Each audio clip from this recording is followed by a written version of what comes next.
ਸਤਿ ਸ੍ਰੀ ਅਕਾਲ। ਅੱਜ ਤੁਹਾਡੇ ਨਾਲ ਮੈਂ ਪੰਛੀਆਂ ਦੇ ਖੂਬਸੂਰਤ ਸੰਸਾਰ ਬਾਰੇ ਰੌਚਕ ਜਾਣਕਾਰੀ ਸਾਂਝੀ ਕਰਾਂਗੀ। ਸਾਡੇ ਆਲੇ ਦੁਆਲੇ ਪੰਛੀਆਂ ਦਾ ਬੜਾ ਵਚਿੱਤਰ ਅਤੇ ਰੰਗੀਨ ਸੰਸਾਰ ਹੈ। ਉਹਨਾਂ ਵੱਲ ਵੇਖ ਕੇ ਮਨ ਕੁਦਰਤ ਅਤੇ ਕਾਦਰ ਦੀ ਅਨੰਤਤਾ ਦੇ ਵਾਰੇ ਨਿਆਰੇ ਜਾਂਦਾ ਹੈ। ਇਹ ਹਲਕੇ ਖੰਭਾਂ ਵਾਲੇ ਸੁੰਦਰ ਪਰਾਂ ਵਾਲੇ ਪੰਛੀਆਂ ਦੀ ਸਰੀਰਕ ਬਣਤਰ ਲੱਖਾਂ ਕਰੋੜਾਂ ਸਾਲਾਂ ਦੇ ਘੋਲ ਤੋਂ ਬਾਅਦ ਹੋਂਦ ਵਿੱਚ ਆਈ। ਜਦੋਂ ਸੰਸਾਰ ਦੀ ਉਤਪਤੀ ਹੋਈ, 3 ਤਰ੍ਹਾਂ ਦੇ ਮਾਧਿਅਮ ਵੀ ਹੋਂਦ ਵਿੱਚ ਆਏ: ਠੋਸ, ਤਰਲ ਅਤੇ ਗੈਸ, ਅਰਥਾਤ ਧਰਤੀ, ਪਾਣੀ ਅਤੇ ਹਵਾ। ਅਤੇ ਉਸੇ ਤਰ੍ਹਾਂ ਹੀ ਜੀਵਾਂ ਦੀ ਉਤਪਤੀ ਹੋਈ ਅਤੇ ਉਹਨਾਂ ਵਿੱਚ ਵਿਚਿੱਤਰਤਾ ਅਤੇ ਵਿਭਿੰਨਤਾ ਮਾਧਿਅਮ ਦੇ ਹਿਸਾਬ ਨਾਲ ਹੀ ਹੈ। ਧਰਤੀ 'ਤੇ ਰਹਿਣ ਵਾਲੇ ਜੀਵ, ਰੀਂਗਣ ਵਾਲੇ ਜਾਨਵਰ, ਪਾਣੀ ਵਿੱਚ ਰਹਿਣ ਵਾਲੇ ਜੀਵ ਅਤੇ ਹਵਾ ਵਿੱਚ ਉੱਡਣ ਵਾਲੇ ਪੰਛੀ। ਇਹਨਾਂ ਵਿੱਚ ਮੁੱਖ ਵਖਰੇਵਾਂ ਕੇਵਲ ਇੱਕ ਥਾਂ ਤੋਂ ਦੂਜੇ ਥਾਂ ਜਾਣ ਦਾ ਹੀ ਹੈ, ਪਰ ਬਾਕੀ ਸਰੀਰਕ ਕਿਰਿਆਵਾਂ ਕਈ ਹੱਦ ਤੱਕ ਇੱਕ ਦੂਜੇ ਨਾਲ ਮੇਲ ਖਾਂਦੀਆਂ ਹਨ। ਪੰਛੀ ਸਾਰਾ ਦਿਨ ਆਪਣੇ ਆਪ ਨੂੰ ਰੁੱਝਿਆਂ ਰੱਖਦਿਆਂ ਉੱਡਦੇ ਰਹਿੰਦੇ ਹਨ ਅਤੇ ਕੇਵਲ ਦਾਣਾ ਚੁਗਣ ਲਈ ਹੀ ਜ਼ਮੀਨ 'ਤੇ ਉਤਰਦੇ ਹਨ। ਕਿਸੇ ਵੀ ਸੋਟੀ 'ਤੇ ਖੰਭੇ, ਟਾਹਣੀ, ਤਾਰ 'ਤੇ ਚੁੰਝ ਮਾਰਦੇ ਰਹਿੰਦੇ ਹਨ। ਉੱਡਣ ਦਾ ਕੋਈ ਸਮਾਂ ਨਿਸ਼ਚਿਤ ਨਹੀਂ, ਪਰ ਪਉ ਫੁੱਟਦਿਆਂ ਹੀ ਚੀਂ ਚੀਂ ਦੇ ਗੀਤ ਗਾ ਕੇ ਪੰਛੀ ਸਵੇਰ ਵੇਲੇ ਦਾ ਬੜਾ ਸੰਗੀਤਕ ਮਾਹੌਲ ਬਣਾ ਦਿੰਦੇ ਹਨ। ਪੰਛੀ ਮਾਲਕ ਦਾ ਸ਼ੁਕਰ ਕਰਦੇ ਹਨ ਅਤੇ ਕਦੇ ਵੀ ਮਨੁੱਖਾਂ ਵਾਂਗ ਰਿਜ਼ਕ ਜ਼ਖੀਰਾ ਨਹੀਂ ਕਰਦੇ ਅਤੇ ਨਾ ਹੀ ਭੁੱਖੇ ਮਰਦੇ ਹਨ। ਕੀ ਤੁਸੀਂ ਕਦੀ ਸੋਚਿਆ ਹੈ ਕਿ ਚਿੜੀਆਂ ਛੋਟੇ ਛੋਟੇ ਪੱਥਰ ਕਿਉਂ ਖਾਂਦੀਆਂ ਹਨ, ਕਿਉਂ ਚੁਗਦੀਆਂ ਹਨ? ਇਸ ਲਈ ਕਿ ਤਾਂ ਕਿ ਭੋਜਨ ਹਜ਼ਮ ਕਰਨ ਲਈ ਹਮੇਸ਼ਾ ਉਹਨੂੰ ਤਿੱਖਿਆਂ ਕਰਕੇ ਰੱਖਣ।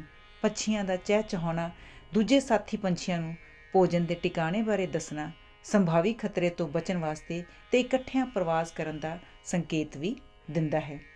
ਜੇ ਤੁਸੀਂ ਪੰਛੀ ਬਣਨਾ ਹੈ ਤਾਂ ਆਪਣੇ ਅੰਦਰ ਅਡੋਲਤਾ ਦਾ ਅਭਿਆਸ ਕਰਨਾ ਪਵੇਗਾ।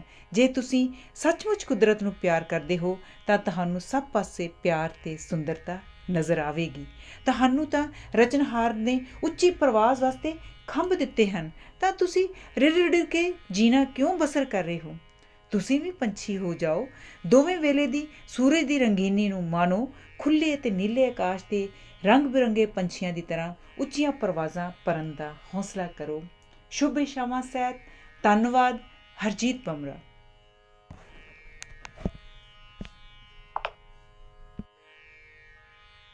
ਪੰਛੀਆਂ ਦਾ ਜੀਵਨ। ਖੁੱਲ੍ਹੇ ਮੈਦਾਨਾਂ ਵਿੱਚ ਰਹਿਣ ਵਾਲੇ ਪੰਛੀ।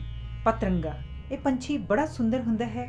ਇਹਦਾ ਨਾਂ ਦੱਸਦਾ ਹੈ ਕਿ ਇਹ ਪੱਤਿਆਂ ਦੇ ਰੰਗ ਵਾਂਗ ਹਰਾ ਹੁੰਦਾ ਹੈ, ਪਰ ਇਹਦੀ ਠੋਡੀ ਅਤੇ ਗੱਲਾਂ ਨੀਲੀਆਂ ਅਤੇ ਗਲ ਵਿੱਚ ਕਾਲੀ ਗਾਨੀ ਹੁੰਦੀ ਹੈ। ਇਹਦਾ ਕੱਦ ਚਿੜੀ ਜਿੱਡਾ ਹੁੰਦਾ ਹੈ, ਪਰ ਪੂਛ ਜ਼ਿਆਦਾ ਲੰਬੀ ਹੁੰਦੀ ਹੈ। ਇਹਦੀ ਚੁੰਝ ਤਿੱਖੀ, ਕਾਲੀ ਅਤੇ ਅੱਖ ਲਾਲ ਹੁੰਦੀ ਹੈ। ਇਸ ਦੀ ਪੂਛ ਦੇ ਵਿਚਕਾਰਲੇ 2 ਪਰ ਬਾਕੀ ਪਰਾਂ ਨਾਲੋਂ ਪਤਲੇ ਅਤੇ ਲੰਮੇ ਹੁੰਦੇ ਹਨ। ਇਹ ਉੱਡਦੇ ਉੱਡਦੇ ਹੀ ਹਵਾ ਵਿੱਚੋਂ ਕੀੜੇ ਮਕੌੜਿਆਂ ਨੂੰ ਦਬੋਚ ਲੈਂਦਾ ਹੈ। ਇਹ ਬੜਾ ਸਫਾਈ ਪਸੰਦ ਪੰਛੀ ਹੈ ਅਤੇ ਚਕੀਰੇ ਵਾਂਗ ਮਿੱਟੀ ਨਾਲ ਆਪਣੇ ਪਰ ਸਾਫ਼ ਕਰ ਲੈਂਦਾ ਹੈ ਅਤੇ ਬੜਾ ਮਿੱਟੀ ਘੱਟਾ ਉਡਾਉਂਦਾ ਹੈ। ਇਸ ਤਰ੍ਹਾਂ ਕਰਨ ਨਾਲ ਇਹਦੇ ਪਰਾਂ ਵਿੱਚ ਵੜੇ ਹੋਏ ਕੀੜੇ ਮਕੌੜੇ ਜੋ ਇਹਨੂੰ ਤੰਗ ਕਰਦੇ ਹਨ, ਛੰਡੇ ਜਾਂਦੇ ਹਨ। ਇਹ ਸ਼ਾਮ ਵੇਲੇ ਕਿਸੇ ਇੱਕ ਰੁੱਖ 'ਤੇ ਸੈਂਕੜਿਆਂ ਦੀ ਗਿਣਤੀ ਵਿੱਚ ਇਕੱਠੇ ਹੋ ਕੇ ਸੌਂਦੇ ਹਨ। ਥਾਂ ਥੋੜ੍ਹੀ ਹੋਣ ਕਰਕੇ ਇਹ ਉਸ ਥਾਂ ਸਮਾ ਨਹੀਂ ਸਕਦੇ, ਇਸ ਲਈ ਇਕੱਠੇ ਹੀ ਇੱਕ ਵਾਰ ਉੱਪਰ ਵੱਲ ਉਡਾਰੀ ਮਾਰ ਕੇ ਫਿਰ ਥੱਲੇ ਟਹਿਣੀ 'ਤੇ ਆ ਬੈਠਦੇ ਹਨ। ਜੇ ਫਿਰ ਵੀ ਉੱਥੇ ਨਾ ਸਮਾ ਸਕਣ ਤਾਂ ਇੱਕ ਵਾਰ ਫਿਰ ਇਕੱਠੇ ਉਡਾਰੀ ਮਾਰ ਕੇ ਉੱਥੇ ਹੀ ਮੁੜ ਆ ਬੈਠਦੇ ਹਨ ਅਤੇ ਫਿਰ ਰੁੱਖ 'ਤੇ ਸਭ ਥਾਂ ਚੁੱਪ ਚਾਂ ਛਾ ਜਾਂਦੀ ਹੈ। ਇਹ ਆਪਣਾ ਆਲ੍ਹਣਾ ਨਦੀ ਜਾਂ ਝੀਲ ਦੇ ਕੰਢਿਆਂ 'ਤੇ ਵਿੱਚ ਮਿੱਟੀ ਨੂੰ ਖੁਰਚ ਕੇ ਗਜ਼ 2 ਗਜ਼ ਲੰਮੀ ਸੁਰੰਗ ਦੇ ਰੂਪ ਵਿੱਚ ਬਣਾ ਲੈਂਦੇ ਹਨ ਅਤੇ ਉਸ ਵਿੱਚ 5 ਜਾਂ 6 ਚਿੱਟੇ ਅਦੁੱਧ ਆਂਡੇ ਦਿੰਦੇ ਹਨ। ਪੀਲਕ। ਜਦੋਂ ਪੰਜਾਬ ਵਿੱਚ ਗਰਮੀਆਂ ਆਉਣ 'ਤੇ ਅੰਬ ਪੱਕਦੇ ਹਨ ਤਾਂ ਪੀਲਕ ਵੀ ਉੱਥੇ ਆ ਪਹੁੰਚਦਾ ਹੈ। ਇਹਦੇ ਪਰਾਂ ਤੋਂ ਬਿਨਾਂ ਜੋ ਕਾਲੇ ਸਿਆਹ ਹੁੰਦੇ ਹਨ, ਇਹਦੇ ਸਰੀਰ ਦਾ ਬਾਕੀ ਹਿੱਸਾ ਚਮਕੀਲਾ ਪੀਲਾ ਹੁੰਦਾ ਹੈ ਅਤੇ ਚੁੰਝ ਗੁਲਾਬੀ ਹੁੰਦੀ ਹੈ। ਮਾਦਾ ਪੀਲਕ ਇਤਨੀ ਸੁੰਦਰ ਨਹੀਂ ਹੁੰਦੀ। ਇਸ ਦੀ ਇੱਕ ਹੋਰ ਕਿਸਮ ਵੀ ਹੈ ਜਿਸ ਦਾ ਸਿਰ ਤੋਂ ਲੈ ਕੇ ਪੂਛ ਤੱਕ ਕਾਲਾ ਸਿਆਹ ਰੰਗ ਹੁੰਦਾ ਹੈ। ਇਹ ਸ਼ਹਿਤੂਤ, ਬੋਹੜ ਜਾਂ ਪਿੱਪਲ 'ਤੇ ਲੱਗੇ ਫਲਾਂ 'ਤੇ ਪਲਦਾ ਹੈ। ਇਹ ਮਨੁੱਖ ਦੇ ਖਾਣ ਵਾਲੇ ਫਲਾਂ ਨੂੰ ਨੁਕਸਾਨ ਨਹੀਂ ਪਹੁੰਚਾਉਂਦਾ। ਇਹ ਕੀੜੇ ਪਤੰਗੇ ਵੀ ਖਾ ਕੇ ਖੁਸ਼ ਹੁੰਦਾ ਹੈ। ਇਹ ਆਮ ਤੌਰ 'ਤੇ ਰੁੱਖ 'ਤੇ ਹੀ ਰਹਿੰਦਾ ਹੈ। ਇਹ ਆਪਣਾ ਆਲ੍ਹਣਾ ਜੋ ਬੜਾ ਸੁੰਦਰ ਹੁੰਦਾ ਹੈ ਅਪ੍ਰੈਲ, ਮਈ ਅਤੇ ਜੂਨ ਦੇ ਮਹੀਨਿਆਂ ਵਿੱਚ ਬਣਾਉਂਦਾ ਹੈ। ਇਹ ਬੜਾ ਸ਼ਰਮੀਲਾ ਜਿਹਾ ਪੰਛੀ ਹੈ ਅਤੇ ਮਨੁੱਖ ਤੋਂ ਦੂਰ ਹੀ ਰਹਿੰਦਾ ਹੈ। ਇਹ ਇੱਕੋ ਟਹਿਣੀ ਵਿੱਚੋਂ ਨਿਕਲੀਆਂ 2 ਸ਼ਾਖਾਂ ਨੂੰ ਰੁੱਖ ਦੀ ਛਾਲ ਵਿੱਚ ਵਲੇਟ ਦਿੰਦਾ ਹੈ ਅਤੇ ਉਸ ਵਿੱਚ ਸੁੱਕੇ ਘਾਹ ਦੇ ਤੀਲੇ ਇਕੱਠੇ ਕਰਕੇ ਪਿਆਲਾ ਰੂਪੀ ਆਲ੍ਹਣਾ ਬਣਾ ਲੈਂਦਾ ਹੈ, ਜਿਸ ਵਿੱਚ ਮਾਦਾ 2 ਜਾਂ 3 ਸਫੈਦ ਰੰਗ ਦੇ ਕਾਲੇ ਟਿਮਕਣਿਆਂ ਵਾਲੇ ਆਂਡੇ ਦਿੰਦੀ ਹੈ। ਗਰਮੀਆਂ ਵਿੱਚ ਜਦ ਮੌਸਮ ਖੁਸ਼ਗਵਾਰ ਹੁੰਦਾ ਹੈ ਤਾਂ ਇਹਦੀ ਸੁੰਦਰਤਾ ਅਤੇ ਪੀ ਦੀ ਦਿਲ ਖਿੱਚਵੀਂ ਆਵਾਜ਼ ਮਨ ਨੂੰ ਮੋਹ ਲੈਂਦੀ ਹੈ। ਇਹ ਆਪਣਾ ਆਲ੍ਹਣਾ ਆਮ ਤੌਰ 'ਤੇ ਉਸੇ ਰੁੱਖ 'ਤੇ ਬਣਾਉਂਦਾ ਹੈ ਜਿੱਥੇ ਬੁਚੰਗਾ ਪੰਛੀ ਬਣਾਉਂਦਾ ਹੈ, ਜੋ ਬੜਾ ਘਾਤਕ ਹੁੰਦਾ ਹੈ। ਪਰ ਹੈਰਾਨੀ ਦੀ ਗੱਲ ਹੈ ਕਿ ਉਹ ਪੀਲਕ ਨੂੰ ਕੁਝ ਨਹੀਂ ਕਹਿੰਦਾ। ਅਸਲ ਵਿੱਚ ਜਿੱਥੇ ਬੁਚੰਗਾ ਹੋਵੇ ਉੱਥੇ ਕਾਂ ਆਉਣ ਤੋਂ ਯਰਕਦੇ ਹਨ। ਇਸੇ ਕਾਰਨ ਪੀਲਕ ਬੁਚੰਗਾ ਦੇ ਆਲ੍ਹਣੇ ਲਾਗੇ ਆਪਣਾ ਆਲ੍ਹਣਾ ਬਣਾ ਕੇ ਆਪਣੇ ਆਪ ਨੂੰ ਸੁਰੱਖਿਅਤ ਮਹਿਸੂਸ ਕਰਦਾ ਹੈ। ਘੁੱਗੀ ਕਬੂਤਰ ਦੀ ਹੀ ਨਸਲ ਵਿੱਚੋਂ ਹੈ ਅਤੇ ਇਹਦੀ ਚਾਲ ਢਾਲ ਅਤੇ ਆਦਤਾਂ ਕਬੂਤਰ ਨਾਲ ਬਿਲਕੁਲ ਮਿਲਦੀਆਂ ਜੁਲਦੀਆਂ ਹਨ। ਇਸ ਦੀਆਂ 4 ਕਿਸਮਾਂ ਹਨ: ਛੱਲੇਦਾਰ ਘੁੱਗੀ, ਟਿਮਕਣੇਦਾਰ ਘੁੱਗੀ, ਭੂਰੇ ਰੰਗ ਦੀ ਘੁੱਗੀ ਅਤੇ ਲਾਲ ਘੁੱਗੀ। ਛੱਲੇਦਾਰ ਘੁੱਗੀ ਦਾ ਰੰਗ ਭੂਰਾ ਹੁੰਦਾ ਹੈ, ਪਰ ਇਹਦੇ ਗਲ ਵਿੱਚ ਇੱਕ ਕਾਲਾ ਛੱਲਾ ਹੁੰਦਾ ਹੈ। ਟਿਮਕਣੇਦਾਰ ਘੁੱਗੀ ਦੇ ਪਰਾਂ 'ਤੇ ਕਾਲੇ ਕਾਲੇ ਟਿਮਕਣੇ ਹੁੰਦੇ ਹਨ। ਭੂਰੇ ਰੰਗ ਦੀ ਘੁੱਗੀ ਸਾਰੀ ਦੀ ਸਾਰੀ ਭੂਰੇ ਰੰਗ ਦੀ ਹੁੰਦੀ ਹੈ। ਲਾਲ ਘੁੱਗੀ ਦੇ ਪਰ ਲਾਲ ਭਾਅ ਮਾਰਦੇ ਹਨ ਅਤੇ ਇਹਦੇ ਗਲ ਵਿੱਚ ਵੀ ਛੱਲਾ ਹੁੰਦਾ ਹੈ। ਇਹਨਾਂ ਵਿੱਚੋਂ ਭੂਰੇ ਰੰਗ ਦੀ ਘੁੱਗੀ ਸਭ ਤੋਂ ਛੋਟੀ ਹੁੰਦੀ ਹੈ। ਇਹਨਾਂ ਸਭ ਕਿਸਮਾਂ ਦੀਆਂ ਘੁੱਗੀਆਂ ਦੀਆਂ ਆਦਤਾਂ ਇੱਕੋ ਜਿਹੀਆਂ ਹੁੰਦੀਆਂ ਹਨ। ਇਹ ਇੱਕ ਮਸਕੀਨ ਪੰਛੀ ਹੈ ਜਿਸ ਦੀ ਆਵਾਜ਼ ਵਿੱਚ ਇੱਕ ਡੂੰਘਾ ਦਰਦ ਹੈ। ਇਹ ਸਾਲ ਵਿੱਚ ਕਈ ਵਾਰ ਆਂਡੇ ਦਿੰਦੀ ਹੈ। ਨਰ ਅਤੇ ਮਾਦਾ ਘੁੱਗੀ ਆਪਸ ਵਿੱਚ ਬੜਾ ਪਿਆਰ ਕਰਦੇ ਹਨ। ਟਿਮਕਣੇਦਾਰ ਘੁੱਗੀ ਜੰਗਲ ਵਿੱਚ ਰਹਿਣਾ ਪਸੰਦ ਕਰਦੀ ਹੈ, ਪਰ ਦੂਜੀਆਂ ਦੋਵੇਂ ਕਿਸਮਾਂ ਖੁੱਲ੍ਹੇ ਵਾਤਾਵਰਣ ਨੂੰ ਪਸੰਦ ਕਰਦੀਆਂ ਹਨ। ਇਹ ਇੱਧਰ ਉੱਧਰ ਖਿਲਰਿਆ ਪੁਲਰਿਆ ਅਨਾਜ ਖਾ ਕੇ ਗੁਜ਼ਾਰਾ ਕਰਦੀਆਂ ਹਨ, ਪਰ ਸਿੱਟਿਆਂ ਤੋਂ ਦਾਣਾ ਨਹੀਂ ਲਾਉਂਦੀਆਂ। ਜੇ ਦਾਣਾ ਨਾ ਮਿਲੇ ਤਾਂ ਕਾਈ ਅਤੇ ਘਾਹ ਦੇ ਬੀਜਾਂ 'ਤੇ ਗੁਜ਼ਾਰਾ ਕਰ ਲੈਂਦੀਆਂ ਹਨ। ਇਹ ਕੀੜੇ ਮਕੌੜੇ ਪਸੰਦ ਨਹੀਂ ਕਰਦੀਆਂ। ਘੁੱਗੀਆਂ ਝਾੜੀਆਂ ਜਾਂ ਨੀਵੇਂ ਰੁੱਖਾਂ ਵਿੱਚ ਆਲ੍ਹਣੇ ਬਣਾਉਂਦੀਆਂ ਹਨ। ਇਹਨਾਂ ਦੇ ਆਂਡੇ ਚਮਕੀਲੇ ਸਫੈਦ ਹੁੰਦੇ ਹਨ। ਕਬੂਤਰ ਚਟਾਨਾਂ ਵਿੱਚ ਰਹਿਣ ਵਾਲੇ ਜੰਗਲੀ ਕਬੂਤਰ ਤੋਂ ਪਾਲਣ ਵਾਲਿਆਂ ਨੇ ਕਈ ਕਿਸਮਾਂ ਪੈਦਾ ਕੀਤੀਆਂ ਹਨ। ਇਹਨਾਂ ਵਿੱਚੋਂ ਇੱਕ ਸ਼ਹਿਰਾਂ ਵਿੱਚ ਵੀ ਰਹਿਣਾ ਪਸੰਦ ਕਰਦੀ ਹੈ। ਭਾਵੇਂ ਕਬੂਤਰ ਨਿਰਾ ਅਨਾਜ 'ਤੇ ਹੀ ਪਲਦਾ ਹੈ, ਪਰ ਇਹ ਖੇਤੀਆਂ ਨੂੰ ਨੁਕਸਾਨ ਨਹੀਂ ਪਹੁੰਚਾਉਂਦਾ, ਕਿਉਂਕਿ ਇਹ ਸ਼ਹਿਰਾਂ ਦੀਆਂ ਗਲੀਆਂ ਕੂਚਿਆਂ ਅਤੇ ਘਰਾਂ ਵਿੱਚ ਖਿਲਰਿਆ ਪੁਲਰਿਆ ਦਾਣਾ ਹੀ ਪਸੰਦ ਕਰਦਾ ਹੈ। ਇੱਕ ਸਥਾਨ ਦੇ ਰਹਿਣ ਵਾਲੇ ਕਬੂਤਰ ਰਾਤ ਸਮੇਂ ਇੱਕ ਟਿਕਾਣੇ 'ਤੇ, ਜਿਵੇਂ ਕਿ ਉੱਚੀਆਂ ਉੱਚੀਆਂ ਇਮਾਰਤਾਂ ਦੀਆਂ ਟੀਸੀਆਂ 'ਤੇ ਇਕੱਠੇ ਹੋ ਕੇ ਸੌਂਦੇ ਹਨ। ਇਹ ਰੁੱਖਾਂ 'ਤੇ ਨਹੀਂ ਰਹਿੰਦੇ। ਕਬੂਤਰ ਜਲਦੀ ਹੀ ਪਾਲਤੂ ਬਣ ਜਾਂਦਾ ਹੈ। ਪੁਰਾਣੇ ਸਮੇਂ ਜਦੋਂ ਡਾਕ ਤਾਰ ਦਾ ਕੋਈ ਪ੍ਰਬੰਧ ਨਹੀਂ ਸੀ ਹੁੰਦਾ ਤਾਂ ਸਿਖਾਏ ਹੋਏ ਕਬੂਤਰਾਂ ਰਾਹੀਂ ਅਮੀਰ ਲੋਕ ਇੱਕ ਥਾਂ ਤੋਂ ਦੂਜੀ ਥਾਂ ਸੁਨੇਹਾ ਪਹੁੰਚਾਉਂਦੇ ਸਨ। ਕਬੂਤਰ ਹਰ ਥਾਂ ਆਪਣਾ ਆਲ੍ਹਣਾ ਬਣਾ ਲੈਂਦਾ ਹੈ। ਇਹਦੇ ਆਂਡੇ ਦੇਣ ਦਾ ਕੋਈ ਨਿਸ਼ਚਿਤ ਸਮਾਂ ਨਹੀਂ। ਬਰਸਾਤੀ ਮੌਸਮ ਤੋਂ ਸਿਵਾ ਇਹ ਹਰ ਮੌਸਮ ਵਿੱਚ ਆਂਡੇ ਦੇ ਦਿੰਦਾ ਹੈ। ਹਰੀਅਲ ਇਹ ਵੀ ਘੁੱਗੀ ਅਤੇ ਨੀਲੇ ਕਬੂਤਰ ਦਾ ਨਜ਼ਦੀਕੀ ਸੰਬੰਧੀ ਹੈ। ਇਹ ਬੜਾ ਸੁੰਦਰ ਪੰਛੀ ਹੈ। ਇਹਨੂੰ ਹਰੀਅਲ ਇਸ ਲਈ ਕਹਿੰਦੇ ਹਨ ਕਿਉਂਕਿ ਉਡਾਰੀ ਸਮੇਂ ਇਹਦੇ ਖੰਭ ਬੜੀ ਸੁੰਦਰ ਹਰੀ ਜਿਹੀ ਭਾਅ ਮਾਰਦੇ ਹਨ। ਇਹ 10 ਤੋਂ ਲੈ ਕੇ 20 ਤੱਕ ਦੇ ਝੁੰਡਾਂ ਵਿੱਚ ਉੱਡਦੇ ਹਨ। ਇਹ ਜ਼ਮੀਨ 'ਤੇ ਬਹੁਤ ਘੱਟ ਬੈਠਦਾ ਹੈ ਅਤੇ ਰੁੱਖ 'ਤੇ ਹੀ ਰਹਿਣਾ ਪਸੰਦ ਕਰਦਾ ਹੈ। ਇਹ ਫਲਾਂ 'ਤੇ ਪਲਦਾ ਹੈ, ਖਾਸ ਕਰਕੇ ਅੰਜੀਰ ਤਾਂ ਇਸ ਨੂੰ ਬਹੁਤ ਹੀ ਸਵਾਦ ਲੱਗਦੀ ਹੈ ਅਤੇ ਮੀਲਾਂ ਤੋਂ ਉੱਡ ਕੇ ਇਸ ਨੂੰ ਖਾਣ ਲਈ ਆਉਂਦਾ ਹੈ। ਇਹਦੀ ਆਵਾਜ਼ ਸੀਟੀ ਦੀ ਆਵਾਜ਼ ਵਰਗੀ ਹੁੰਦੀ ਹੈ। ਇਹ ਨੀਲੇ ਕਬੂਤਰ ਨਾਲੋਂ ਵੀ ਜ਼ਿਆਦਾ ਭੋਲਾ ਹੁੰਦਾ ਹੈ। ਜੇ ਸ਼ਿਕਾਰੀ ਕਿਸੇ ਰੁੱਖ 'ਤੇ ਇਹਨੂੰ ਬੈਠਿਆਂ ਨੂੰ ਗੋਲੀ ਮਾਰ ਦੇਵੇ ਤਾਂ ਥੋੜ੍ਹਾ ਚਿਰ ਇੱਧਰ ਉੱਧਰ ਉੱਡ ਕੇ ਫਿਰ ਉਸੇ ਰੁੱਖ 'ਤੇ ਹੀ ਆ ਬੈਠਦਾ ਹੈ। ਇਹ ਰੁੱਖਾਂ ਵਿੱਚ ਖਾਸ ਕਰਕੇ ਟਾਹਲੀ ਦੇ ਰੁੱਖ ਵਿੱਚ ਆਲ੍ਹਣਾ ਬਣਾਉਣਾ ਪਸੰਦ ਕਰਦਾ ਹੈ। ਇਸ ਦੇ ਆਲ੍ਹਣੇ ਦੀ ਸ਼ਕਲ ਥੜੇ ਵਰਗੀ ਹੁੰਦੀ ਹੈ। ਇਸ ਵਿੱਚ ਮਾਰਚ ਤੋਂ ਜੂਨ ਦੇ ਵਿੱਚ ਇੱਕ ਸਮੇਂ ਇਹ 2 ਆਂਡੇ ਦਿੰਦਾ ਹੈ। ਇਹਦਾ ਆਲ੍ਹਣਾ ਰੁੱਖ ਦੀ ਟੀਸੀ ਲਾਗੇ ਹੁੰਦਾ ਹੈ, ਇਸ ਲਈ ਇਹਨੂੰ ਆਲ੍ਹਣੇ ਵਿੱਚ ਬੈਠੇ ਨੂੰ ਆਸਾਨੀ ਨਾਲ ਵੇਖ ਸਕਦੇ ਹਾਂ। ਕਾਠਫੋੜ ਇਸ ਨੂੰ ਅੰਗਰੇਜ਼ੀ ਵਿੱਚ ਵੁੱਡਪੈਕਰ ਕਹਿੰਦੇ ਹਨ। ਇਹ ਸ਼ਹਿਰਾਂ ਜਾਂ ਪਿੰਡਿਆਂ ਦੇ ਬਾਹਰ ਅੰਬਾਂ ਦੇ ਬਾਗਾਂ ਵਿੱਚ ਆਮ ਦਿਖਾਈ ਦਿੰਦਾ ਹੈ। ਇਹ ਆਪਣਾ ਚੋਗਾ ਰੁੱਖਾਂ ਦੇ ਤਣਿਆਂ ਤੋਂ ਪ੍ਰਾਪਤ ਕਰਦਾ ਹੈ। ਇਹਦੀ ਬੜੀ ਲੰਮੀ ਚਿਪਚਿਪੀ ਜਿਹੀ ਜ਼ੁਬਾਨ ਹੁੰਦੀ ਹੈ, ਜਿਸ ਨਾਲ ਇਹ ਤਣਿਆਂ ਦੀ ਛਾਲ ਦੀਆਂ ਤ੍ਰਿੜਾਂ ਵਿੱਚ ਲੁਕੇ ਹੋਏ ਕੀੜੇ ਮਕੌੜਿਆਂ ਨੂੰ ਪਕੜ ਕੇ ਖਾ ਲੈਂਦਾ ਹੈ। ਪਹਿਲਾਂ ਇਹ ਚੁੰਝ ਨਾਲ ਰੁੱਖ ਦੀ ਛਾਲ 'ਤੇ ਠੱਕ ਠੱਕ ਕਰਦਾ ਹੈ, ਜਿਸ ਨਾਲ ਲੁਕੇ ਹੋਏ ਕੀੜੇ ਘਬਰਾ ਕੇ ਬਾਹਰ ਆ ਜਾਂਦੇ ਹਨ ਅਤੇ ਇਹ ਉਹਨਾਂ ਨੂੰ ਖਾ ਲੈਂਦਾ ਹੈ। ਇਹ ਹਮੇਸ਼ਾ ਤਣੇ ਦੇ ਥੱਲੇ ਵੱਲੋਂ ਭੁੜਕ ਕੇ ਉੱਪਰ ਨੂੰ ਜਾਂਦਾ ਹੈ। ਜਦ ਇਹ ਤਣੇ ਦੇ ਬਿਲਕੁਲ ਉੱਪਰ ਪਹੁੰਚ ਜਾਂਦਾ ਹੈ ਤਾਂ ਇਹ ਹੌਲੀ ਜਿਹੀ ਉੱਡ ਕੇ ਕਿਸੇ ਹੋਰ ਰੁੱਖ ਦੇ ਤਣੇ ਥੱਲੇ ਵਾਲੇ ਹਿੱਸੇ ਵਿੱਚੋਂ ਕੀੜੇ ਮਕੌੜੇ ਲੱਭ ਕੇ ਖਾਣ ਵਿੱਚ ਮਸਤ ਹੋ ਜਾਂਦਾ ਹੈ ਅਤੇ ਹੌਲੀ ਹੌਲੀ ਉੱਪਰ ਵੱਲ ਤੁਰਿਆ ਜਾਂਦਾ ਹੈ। ਇਹਦੀ ਚੁੰਝ ਗਿਣਤੀ ਵਰਗੀ ਹੁੰਦੀ ਹੈ, ਜਿਸ ਨਾਲ ਇਹ ਰੁੱਖ ਦੇ ਤਣੇ ਵਿੱਚ ਇੱਕ ਵੱਡਾ ਸਾਰਾ 3 ਇੰਚ ਵਿਆਸ ਦਾ ਛੇਕ ਕਰ ਲੈਂਦਾ ਹੈ, ਜਿਸ ਵਿੱਚ ਇਹ ਆਪਣਾ ਟੱਬਰ ਪਾਲਦਾ ਹੈ। ਬਸੰਤਾ ਇਹ ਮੈਨਾ ਜਿੱਡਾ ਪੰਛੀ ਹੈ। ਇਹਦਾ ਰੰਗ ਚਮਕੀਲਾ ਹਰਾ ਹੁੰਦਾ ਹੈ। ਇਹ ਸਿਰ ਤੋਂ ਪੀਲਾ ਹੁੰਦਾ ਹੈ, ਪਰ ਇਸ ਦੀ ਅੱਖ ਦੇ ਲਾਗੇ ਸੰਤਰੇ ਰੰਗਾ ਇੱਕ ਚਟਾਕ ਹੁੰਦਾ ਹੈ। ਇਹ ਵੀ ਸ਼ਹਿਰੋਂ ਬਾਹਰ ਰੁੱਖਾਂ ਦੇ ਝੁੰਡਾਂ ਵਿੱਚ ਰਹਿੰਦਾ ਹੈ। ਇਹ ਕੁੱਤਰ ਵਰਗੀ ਆਵਾਜ਼ ਕੱਢਦਾ ਹੈ। ਇਹ ਇੱਕ ਰੁੱਖ ਤੋਂ ਦੂਜੇ ਰੁੱਖ ਤੱਕ ਉਡਾਰੀ ਮਾਰ ਕੇ ਇੱਧਰ ਉੱਧਰ ਫਿਰਦਾ ਰਹਿੰਦਾ ਹੈ, ਪਰ ਜ਼ਮੀਨ 'ਤੇ ਨਹੀਂ ਬੈਠਦਾ। ਇਹਦੀਆਂ ਦੋ ਕਿਸਮਾਂ ਹੁੰਦੀਆਂ ਹਨ। ਛੋਟੀ ਕਿਸਮ ਨੂੰ ਛੋਟਾ ਬਸੰਤਾ ਕਹਿੰਦੇ ਹਨ। ਇਹ ਦੋਵੇਂ ਕਿਸਮਾਂ ਕੀੜੇ ਮਕੌੜੇ ਜਾਂ ਪਿੱਪਲ ਦੀਆਂ ਗੋਲਾਂ 'ਤੇ ਪਲਦੀਆਂ ਹਨ। ਇਹ ਮਾਰਚ ਤੋਂ ਲੈ ਕੇ ਮਈ ਦੇ ਅੰਤ ਤੱਕ ਰੁੱਖਾਂ ਦੀਆਂ ਟਾਹਣੀਆਂ ਵਿੱਚ ਛੇਕ ਕਰਕੇ ਆਲ੍ਹਣਾ ਬਣਾਉਂਦਾ ਹੈ, ਜਿਸ ਵਿੱਚ ਇਹ ਆਪਣੇ ਆਂਡੇ ਦਿੰਦਾ ਹੈ। ਛੇਕ ਟਾਹਣੀ ਦੇ ਥੱਲੇ ਵੱਲ ਹੁੰਦਾ ਹੈ ਤਾਂ ਜੋ ਮੀਂਹ ਹਨੇਰੀ ਆਦਿ ਵਿੱਚ ਇਹਦੇ ਆਂਡਿਆਂ ਜਾਂ ਬੱਚਿਆਂ ਨੂੰ ਨੁਕਸਾਨ ਨਾ ਪਹੁੰਚ ਸਕੇ। ਇਹ ਮਾਦਾ ਇੱਕ ਸਮੇਂ 3 ਜਾਂ 4 ਆਂਡੇ ਦਿੰਦੀ ਹੈ। ਗਿੱਧ ਭਾਵੇਂ ਇਹ ਸ਼ਕਲ ਤੋਂ ਬਹੁਤ ਹੀ ਬਦਸੂਰਤ ਅਤੇ ਭੱਦੀ ਲੱਗਦੀ ਹੈ, ਪਰ ਜੇ ਇਹਦੇ ਮਨੁੱਖ ਨੂੰ ਲਾਭ ਵੱਲੋਂ ਅੰਦਾਜ਼ਾ ਲਾਇਆ ਜਾਏ ਤਾਂ ਇਸ ਜਿਹਾ ਹੋਰ ਕੋਈ ਵੀ ਲਾਭਦਾਇਕ ਪੰਛੀ ਨਹੀਂ। ਇਹ ਜਾਨਵਰਾਂ ਦੀਆਂ ਗਲੀਆਂ ਸੜੀਆਂ ਲਾਸ਼ਾਂ ਨੂੰ ਖਾ ਕੇ ਵਾਤਾਵਰਨ ਨੂੰ ਗੰਦਾ ਹੋਣ ਤੋਂ ਬਚਾਉਂਦੀ ਹੈ। ਜੇ ਗਿੱਧ ਜਿਹਾ ਲਾਭਦਾਇਕ ਪੰਛੀ ਸਾਡੇ ਦੇਸ਼ ਵਿੱਚ ਨਾ ਹੋਵੇ ਤਾਂ ਸਾਰਾ ਦੇਸ਼ ਹੀ ਬਿਮਾਰੀਆਂ ਦਾ ਸ਼ਿਕਾਰ ਹੋ ਜਾਏ ਅਤੇ ਇੱਥੇ ਰਹਿਣਾ ਅਸੰਭਵ ਹੋ ਜਾਏ। ਇਹ ਬਦਸੂਰਤ ਜ਼ਰੂਰ ਹੁੰਦੀ ਹੈ, ਪਰ ਉਹਨੂੰ ਵੇਖਣ ਦਾ ਸਾਨੂੰ ਬਹੁਤ ਹੀ ਘੱਟ ਮੌਕਾ ਮਿਲਦਾ ਹੈ। ਇਹ ਸਾਰਾ ਦਿਨ ਆਕਾਸ਼ ਵਿੱਚ ਬਹੁਤ ਉਚਾਈ 'ਤੇ ਉੱਡਦੀ ਰਹਿੰਦੀ ਹੈ ਅਤੇ ਉੱਤੋਂ 4 ਚੁਫੇਰੇ ਤਾੜ ਰੱਖਦੀ ਹੈ। ਜਦ ਕਿਤੇ ਇਸ ਨੂੰ ਕੋਈ ਗਿੱਧ ਥੱਲੇ ਵੱਲ ਉਤਰਦੀ ਦਿਸ ਪਵੇ ਤਾਂ ਇਹ ਵੀ ਉਹਦੇ ਪਿੱਛੇ ਪਿੱਛੇ ਥੱਲੇ ਉਤਰ ਆਉਂਦੀ ਹੈ। ਇਹਨੂੰ ਪਤਾ ਹੁੰਦਾ ਹੈ ਕਿ ਗਿੱਧ ਤਦ ਹੀ ਥੱਲੇ ਜਾਂਦੀ ਹੈ ਜਦ ਇਹਦੇ ਖਾਣ ਲਈ ਕੋਈ ਤਾਜ਼ੀ ਲਾਸ਼ ਦਿਸ ਪਵੇ। ਵੇਖਦਿਆਂ ਵੇਖਦਿਆਂ ਹੀ ਲਾਸ਼ ਦੇ ਲਾਗੇ ਗਿੱਧਾਂ ਦੀ ਭੀੜ ਇਕੱਠੀ ਹੋ ਜਾਂਦੀ ਹੈ। ਬਾਕੀ ਸਭ ਪੰਛੀਆਂ ਦੇ ਮੁਕਾਬਲੇ ਵਿੱਚ ਇਹ ਕੱਦ ਕਾਠ ਵਿੱਚ ਵੱਡੀ ਹੁੰਦੀ ਹੈ। ਇਹਦੇ ਸਿਰ ਅਤੇ ਗਰਦਨ ਦੇ ਖੰਭ ਨਹੀਂ ਹੁੰਦੇ। ਇਹਦੇ ਪਰ ਭੂਰੇ ਕਾਲੇ ਹੁੰਦੇ ਹਨ ਅਤੇ ਬਹੁਤ ਤਾਕਤਵਰ ਅਤੇ ਵੱਡੇ ਹੁੰਦੇ ਹਨ। ਇਸੇ ਕਰਕੇ ਹੀ ਇਹ ਆਕਾਸ਼ ਵਿੱਚ ਬਹੁਤ ਉਚਾਈ 'ਤੇ ਅਤੇ ਬਹੁਤ ਸਮੇਂ ਤੱਕ ਉੱਡ ਸਕਦੀ ਹੈ। ਇਹਦਾ ਸਰੀਰ ਇਤਨਾ ਭਾਰਾ ਹੁੰਦਾ ਹੈ ਕਿ ਉੱਡਣ ਤੋਂ ਪਹਿਲਾਂ ਇਹਨੂੰ ਹਵਾਈ ਜਹਾਜ਼ ਵਾਂਗ ਕੁਝ ਦੇਰ ਤੱਕ ਧਰਤੀ 'ਤੇ ਭੁੜਕ ਕੇ ਅਗਾਂਹ ਜਾਣਾ ਪੈਂਦਾ ਹੈ। ਇਹ ਆਪਣੀ ਤਿੱਖੀ ਚੁੰਝ ਨਾਲ ਲਾਸ਼ ਦੀਆਂ ਬੋਟੀਆਂ ਪੁੱਟ ਕੇ ਖਾਂਦੀ ਹੈ ਅਤੇ ਪੇਟ ਇਤਨਾ ਭਰ ਲੈਂਦੀ ਹੈ ਕਿ ਇਸ ਲਈ ਉੱਡਣਾ ਮੁਸ਼ਕਿਲ ਹੋ ਜਾਂਦਾ ਹੈ। ਇਸ ਲਈ ਇਹ ਬੀਆਬਾਨ ਵਿੱਚ ਕਿਸੇ ਉੱਚੇ ਸਾਰੇ ਰੁੱਖ 'ਤੇ ਬੈਠ ਕੇ 2-3 ਦਿਨ ਤੱਕ ਆਪਣੀ ਖੁਰਾਕ ਹਜ਼ਮ ਕਰਦੀ ਰਹਿੰਦੀ ਹੈ। ਇਹ ਆਪਣਾ ਆਲ੍ਹਣਾ ਉੱਚੇ ਰੁੱਖਾਂ ਦੀਆਂ ਚੋਟੀਆਂ ਜਾਂ ਉੱਚੀਆਂ ਚਟਾਨਾਂ 'ਤੇ ਬਣਾਉਣ ਦੀ ਆਦੀ ਹੈ। ਇਹ ਅਕਤੂਬਰ ਅਤੇ ਮਾਰਚ ਦੇ ਵਿੱਚ ਅੰਡੇ ਦਿੰਦੀ ਹੈ।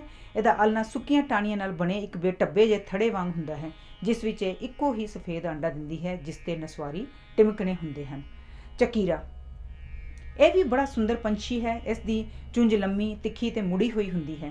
ਇਹਦਾ ਰੰਗ ਭੂਰਾ ਖਾਕੀ ਹੁੰਦਾ ਹੈ। ਇਸ ਦੇ ਸੁਨਹਿਰੇ ਭੂਰੇ ਪਰਾਂ ਵਿੱਚ ਕਾਲੀਆਂ ਚਿੱਟੀਆਂ ਸਮਾਨਾਂਤਰ ਧਾਰੀਆਂ ਹੁੰਦੀਆਂ ਹਨ। ਇਸ ਦੇ ਸਿਰ 'ਤੇ ਕਲਗੀ ਇਸ ਦੀ ਸਭ ਤੋਂ ਪ੍ਰਭਾਵਿਕ ਨਿਸ਼ਾਨੀ ਹੈ। ਜਦ ਇਹ ਜ਼ਮੀਨ 'ਤੇ ਇੱਧਰ ਉੱਧਰ ਫਿਰ ਰਿਹਾ ਹੁੰਦਾ ਹੈ ਤਾਂ ਇਸ ਦੀ ਕਲਗੀ ਇਕੱਠੀ ਹੋ ਕੇ ਪਿਛਾਂਹ ਨੂੰ ਮੁੜ ਜਾਂਦੀ ਹੈ। ਪਰ ਜਦ ਇਹਨੂੰ ਕੋਈ ਖਤਰਾ ਮਹਿਸੂਸ ਹੁੰਦਾ ਹੈ ਜਾਂ ਜਦ ਇਹ ਉੱਡਦਾ ਉੱਡਦਾ ਧਰਤੀ 'ਤੇ ਪੰਜੇ ਰੱਖਦਾ ਹੈ ਤਾਂ ਇਹਦੀ ਕਲਗੀ ਪੱਖੇ ਵਾਂਗ ਖਿੱਲਰ ਜਾਂਦੀ ਹੈ। ਇਹਦੀ ਕਲਗੀ ਦਾ ਰੰਗ ਵੀ ਸੁਨਹਿਰੀ ਭੂਰਾ ਹੁੰਦਾ ਹੈ, ਪਰ ਸਿਰਿਆਂ 'ਤੇ ਕਾਲੀ ਝਾਲਰ ਹੁੰਦੀ ਹੈ। ਇਹ ਆਪਣੀ ਲੰਮੀ ਚੁੰਝ ਨਾਲ ਜ਼ਮੀਨ ਵਿੱਚੋਂ ਲੁਕੇ ਹੋਏ ਕੀੜੇ ਮਕੌੜੇ ਕੱਢ ਕੇ ਖਾਂਦਾ ਹੈ। ਇਹ ਮਿੱਟੀ ਵਿੱਚ ਨਹਾ ਕੇ ਬੜਾ ਖੁਸ਼ ਹੁੰਦਾ ਹੈ। ਇਸ ਤਰ੍ਹਾਂ ਨਾਲ ਇਹ ਆਪਣੀ ਚਮੜੀ ਵਿੱਚ ਅੜੇ ਹੋਏ ਕੀੜਿਆਂ ਤੋਂ ਛੁਟਕਾਰਾ ਪਾ ਲੈਂਦਾ ਹੈ। ਇਹ ਬਹੁਤ ਲੰਮੀ ਉਡਾਰੀ ਨਹੀਂ ਮਾਰ ਸਕਦਾ, ਪਰ ਇਹ ਸ਼ਿਕਾਰੀ ਪੰਛੀਆਂ ਦੇ ਛੇਤੀ ਕਾਬੂ ਨਹੀਂ ਆਉਂਦਾ। ਇਹ ਇੱਧਰ ਉੱਧਰ ਪੈਂਤਰੇ ਬਦਲ ਕੇ ਉਹਨਾਂ ਤੋਂ ਆਪਣਾ ਪਿੱਛਾ ਛੁਡਾ ਲੈਂਦਾ ਹੈ। ਇਹ ਉੱਖ ਕੁੱਕ ਦੀ ਬੜੀ ਸੁਰੀਲੀ ਜਿਹੀ ਆਵਾਜ਼ ਕੱਢਦਾ ਹੈ। ਇਹ ਕੰਧਾਂ ਜਾਂ ਰੁੱਖਾਂ ਦੀਆਂ ਖੁੱਡਾਂ ਵਿੱਚ ਆਂਡੇ ਦਿੰਦਾ ਹੈ। ਇਹ ਭਾਵੇਂ ਗੁੱਟਰ ਜਿੱਡਾ ਵੱਡਾ ਹੁੰਦਾ ਹੈ, ਪਰ ਸੁੰਗੜ ਕੇ ਆਪਣੇ ਤੋਂ ਵੀ ਘੱਟ ਚੌੜੇ ਛੇਕ ਵਿੱਚ ਵੜ ਜਾਂਦਾ ਹੈ। ਇਹ ਭੀੜਾ ਜਿਹਾ ਛੇਕ ਇਸ ਲਈ ਚੁਣਦਾ ਹੈ ਤਾਂ ਜੋ ਇਸ ਵਿੱਚ ਵੜ ਕੇ ਕਾਂ ਵਰਗੇ ਲੁਟੇਰੇ ਪੰਛੀ ਆਂਡੇ ਨਾ ਖਾ ਸਕਣ। ਮਾਦਾ ਚਕੀਰਾ 5 ਜਾਂ 6 ਸਫੇਦ ਆਂਡੇ ਦਿੰਦੀ ਹੈ। ਇਹ ਇੱਕ ਵਾਰੀ ਆਪਣੇ ਆਂਡਿਆਂ 'ਤੇ ਬੈਠ ਜਾਵੇ ਤਾਂ ਫਿਰ ਤਦ ਤੱਕ ਨਹੀਂ ਉੱਠਦੀ ਜਦ ਤੱਕ ਕਿ ਉਹਨਾਂ ਵਿੱਚੋਂ ਬੱਚੇ ਨਾ ਨਿਕਲ ਆਉਣ। ਜਦ ਆਂਡੇ ਨਿਕਲ ਆਉਂਦੇ ਹਨ ਤਾਂ ਨਰ ਅਤੇ ਮਾਦਾ ਚਕੀਰਾ ਦੋਵੇਂ ਉਹਨਾਂ ਲਈ ਕੀੜੇ ਮਕੌੜੇ ਲੱਭਣ ਵਿੱਚ ਰੁੱਝ ਜਾਂਦੇ ਹਨ। ਇਹ ਸਾਲ ਵਿੱਚ 2 ਵਾਰ ਆਂਡੇ ਦਿੰਦੇ ਹਨ। ਬੁਲਬੁਲ ਇਹ ਇੱਕ ਬੜਾ ਹਰਮਨ ਪਿਆਰਾ ਪੰਛੀ ਹੈ। ਕੱਦ ਵਿੱਚ ਚਿੜੀ ਜਿੱਡਾ ਹੁੰਦਾ ਹੈ। ਇਸ ਦੀਆਂ 2 ਕਿਸਮਾਂ ਹੁੰਦੀਆਂ ਹਨ। ਇੱਕ ਦਾ ਸਿਰ ਕਾਲਾ ਪਰ ਬਾਕੀ ਦਾ ਹਿੱਸਾ ਪੂਰਾ ਨਸਵਾਰੀ ਹੁੰਦਾ ਹੈ। ਇਸ ਦੀ ਨਿੱਕੀ ਜਿਹੀ ਕਲਗੀ ਵੀ ਹੁੰਦੀ ਹੈ। ਦੂਜੇ ਕਿਸਮ ਦੀ ਬੁਲਬੁਲ ਦੀ ਕਲਗੀ ਜ਼ਰਾ ਵੱਡੀ ਹੁੰਦੀ ਹੈ, ਪਰ ਦੋਹਾਂ ਗੱਲਾਂ 'ਤੇ ਸਫੇਦ ਅਤੇ ਲਾਲ ਖੰਭਾਂ ਦਾ ਇੱਕ ਗੁੱਛਾ ਹੁੰਦਾ ਹੈ। ਇਸ ਦੀ ਠੋਡੀ ਅਤੇ ਛਾਤੀ ਸਫੇਦ ਹੁੰਦੇ ਹਨ। ਇਹਦੀਆਂ ਦੋਹਾਂ ਕਿਸਮਾਂ ਦੀਆਂ ਆਦਤਾਂ ਇੱਕੋ ਜਿਹੀਆਂ ਹੁੰਦੀਆਂ ਹਨ। ਇਹਦੇ ਨਰ ਅਤੇ ਮਾਦਾ ਦਾ ਜੋੜਾ ਸਾਰੀ ਉਮਰ ਇਕੱਠਾ ਰਹਿੰਦਾ ਹੈ। ਇਹਦੀ ਆਵਾਜ਼ ਬੜੀ ਸੁਰੀਲੀ ਹੁੰਦੀ ਹੈ। ਇਹ ਫਲ ਅਤੇ ਰਸਦਾਰ ਫਲ ਖਾਂਦੀ ਹੈ। ਅੰਜੀਰਾਂ ਨੂੰ ਤਾਂ ਬਹੁਤ ਹੀ ਪਸੰਦ ਕਰਦੀ ਹੈ, ਪਰ ਲੋੜ ਪੈਣ 'ਤੇ ਕੀੜੇ ਮਕੌੜੇ ਵੀ ਖਾ ਲੈਂਦੀ ਹੈ। ਇਹ ਸੁੱਕੇ ਘਾਹ ਦਾ ਪਿਆਲਾ ਰੂਪੀ ਆਲ੍ਹਣਾ ਬਣਾਉਂਦੀ ਹੈ। ਇਹ ਆਲ੍ਹਣਾ ਨੀਵੀਆਂ ਝਾੜੀਆਂ ਵਿੱਚ ਹੁੰਦਾ ਹੈ।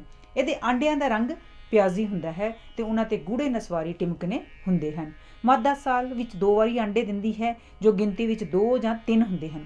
ਇਹਨਾਂ ਦੇ ਬਹੁਤ ਸਾਰੇ ਆਂਡੇ ਸੱਪ, ਬਿੱਲੀਆਂ, ਕਾਂ ਆਦਿ ਖਾ ਜਾਂਦੇ ਹਨ, ਕਿਉਂਕਿ ਇਹਨਾਂ ਦਾ ਆਲ੍ਹਣਾ ਜ਼ਮੀਨ ਦੇ ਲਾਗੇ ਹੀ ਹੁੰਦਾ ਹੈ। ਸ਼ਿਕਰਾ ਇਹ ਕਾਂ ਜਿੱਡਾ ਛੋਟੀ ਕਿਸਮ ਦਾ ਬਾਜ਼ ਹੁੰਦਾ ਹੈ। ਇਸ ਦਾ ਸਿਰ ਚਪਟਾ ਅਤੇ ਪੂਰਾ ਅਤੇ ਧੌਣ ਛੋਟੀ ਹੁੰਦੀ ਹੈ। ਛਾਤੀ ਸਫੇਦ ਹੁੰਦੀ ਹੈ, ਜਿਸ ਵਿੱਚ ਨਸਵਾਰੀ ਰੰਗ ਦੀਆਂ ਧਾਰੀਆਂ ਹੁੰਦੀਆਂ ਹਨ। ਇਹਦੀ ਮੁੜੀ ਹੋਈ ਚੁੰਝ ਦੱਸਦੀ ਹੈ ਕਿ ਇਹ ਮਨ ਦਾ ਬੜਾ ਦ੍ਰਿੜ ਤੇ ਨਿਸ਼ਾਨੇ ਵਿੱਚ ਪੱਕਾ ਹੁੰਦਾ ਹੈ। ਇਹ ਸੰਘਣੇ ਪੱਤਿਆਂ ਵਾਲੇ ਰੁੱਖ ਵਿੱਚ ਲੁਕ ਕੇ ਅਤੇ ਬੜਾ ਚੁਕੰਨਾ ਹੋ ਕੇ ਆਪਣੇ ਸ਼ਿਕਾਰ ਨੂੰ ਤਾੜਦਾ ਰਹਿੰਦਾ ਹੈ। ਜੇ ਕਿਧਰੇ ਇਹਨੂੰ ਕੋਈ ਕਿਰਲਾ ਜਾਂ ਚੂਹਾ ਦਿਸ ਪਵੇ ਤਾਂ ਬਿਜਲੀ ਦੀ ਫੁਰਤੀ ਨਾਲ ਇਹ ਉਸ ਨੂੰ ਜਾ ਦਬੋਚਦਾ ਹੈ। ਜੇ ਲਾਗੇ ਤਾਗੇ ਛੋਟੇ ਛੋਟੇ ਪੰਛੀ ਹੋਣ ਤਾਂ ਕਹਿਣਾ ਹੀ ਕੀ ਹੈ, ਇਹ ਉਹਨਾਂ ਵਿੱਚੋਂ ਇੱਕ ਨੂੰ ਤਾੜ ਲੈਂਦਾ ਹੈ ਤੇ ਚਪੜ ਕੇ ਉਸ 'ਤੇ ਜਾ ਪੈਂਦਾ ਹੈ।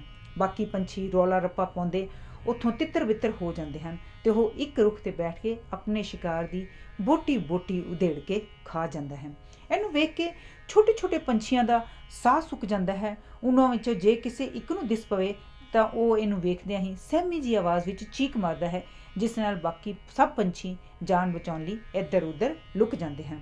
ਸ਼ਿਕਰੇ ਨੂੰ ਪਤਾ ਹੈ ਕਿ ਪਿੰਡਾਂ ਜਾਂ ਸ਼ਹਿਰਾਂ ਵਿੱਚ ਹੀ ਕੁੱਕੜੀ ਦੇ ਚੂਚੇ ਹੁੰਦੇ ਹਨ ਜੋ ਇਹਨੂੰ ਬੜੇ ਸਵਾਦ ਲੱਗਦੇ ਹਨ, ਇਸ ਲਈ ਇਹ ਆਬਾਦੀ ਵਿੱਚ ਵੀ ਆ ਕੇ ਕਈ ਵਾਰ ਚੂਚੇ ਪਕੜ ਕੇ ਲੈ ਜਾਂਦਾ ਹੈ। ਇਹ ਬੜਾ ਨਿਡਰ ਤੇ ਜ਼ਾਲਮ ਪੰਛੀ ਹੈ। ਕਈ ਵਾਰ ਆਪਣੇ ਤੋਂ ਵੱਡੇ ਪੰਛੀ ਨੂੰ ਵੀ ਜਾ ਦਬੋਚਦਾ ਹੈ।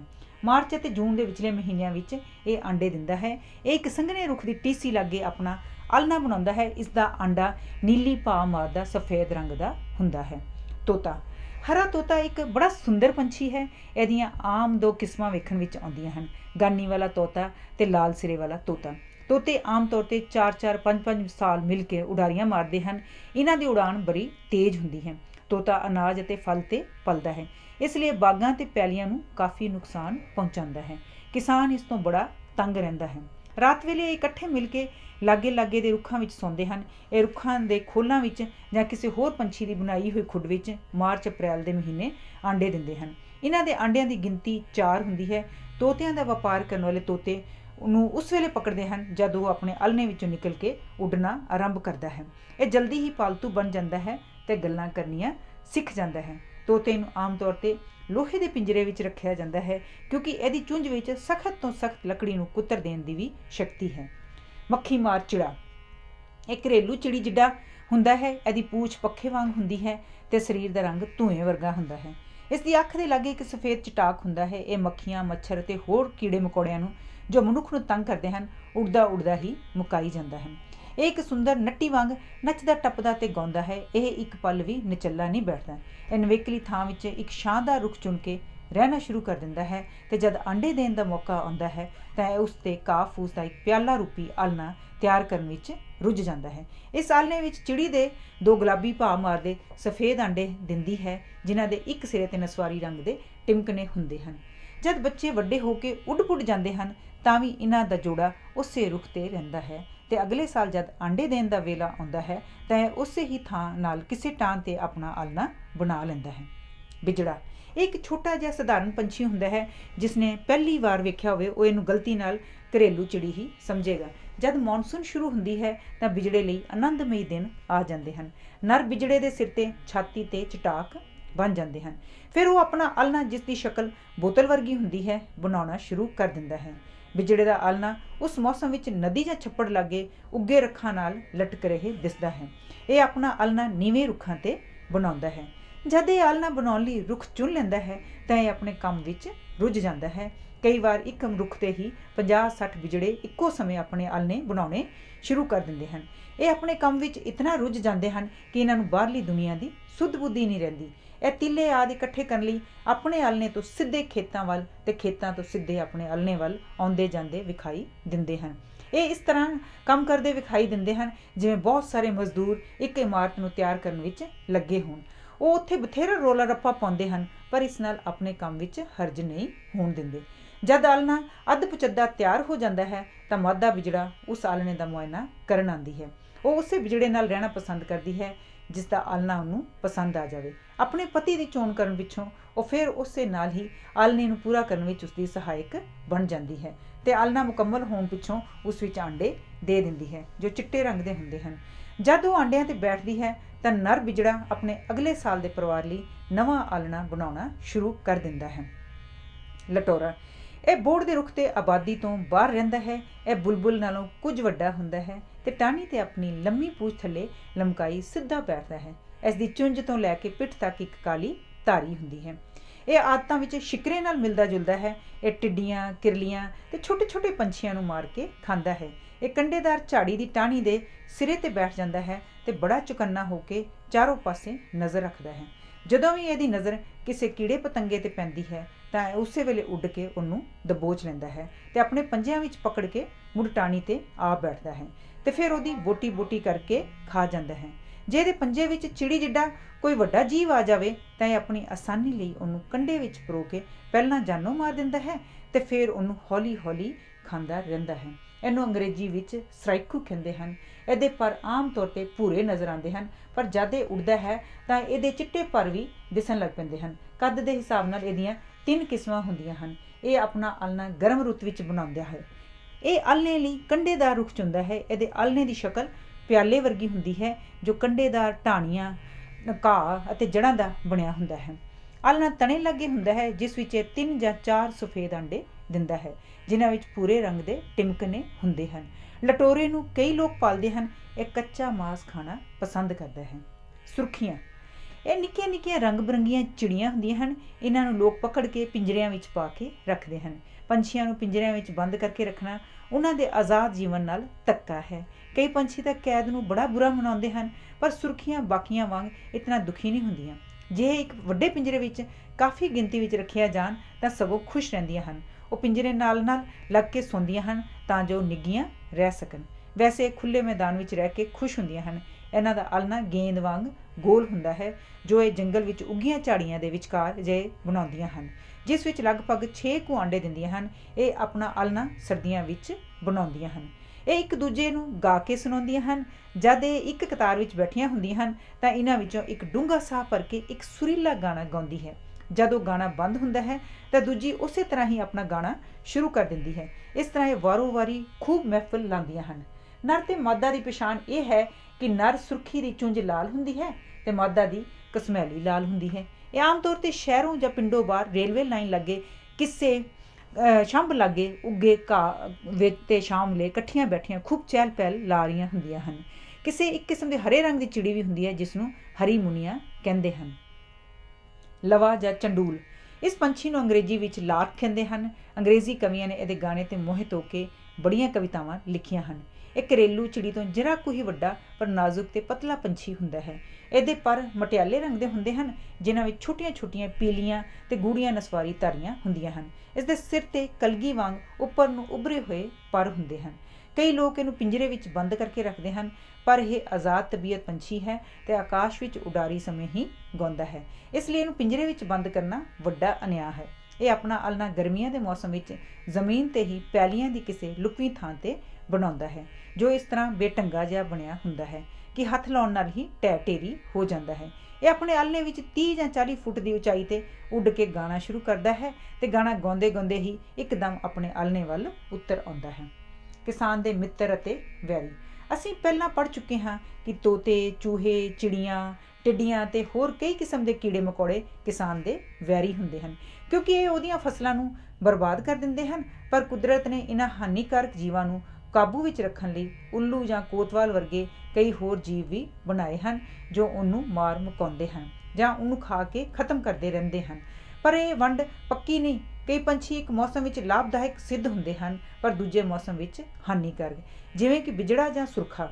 ਇਹ ਆਪਣੇ ਬੱਚਿਆਂ ਨੂੰ ਉਹਨਾਂ ਕੀੜਿਆਂ ਮਕੌੜਿਆਂ 'ਤੇ ਪਾਲਦੇ ਹਨ ਜੋ ਫਸਲਾਂ ਨੂੰ ਤਬਾਹ ਕਰਦੇ ਹਨ, ਪਰ ਜਦ ਉਹਨਾਂ ਦੇ ਬੱਚੇ ਜਵਾਨ ਹੋ ਜਾਂਦੇ ਹਨ ਤਾਂ ਉਹ ਅਨਾਜ ਖੇਤਾਂ ਵਿੱਚ ਚੋਰੀ ਕਰਕੇ ਖਾਣਾ ਸ਼ੁਰੂ ਕਰ ਦਿੰਦੇ ਹਨ।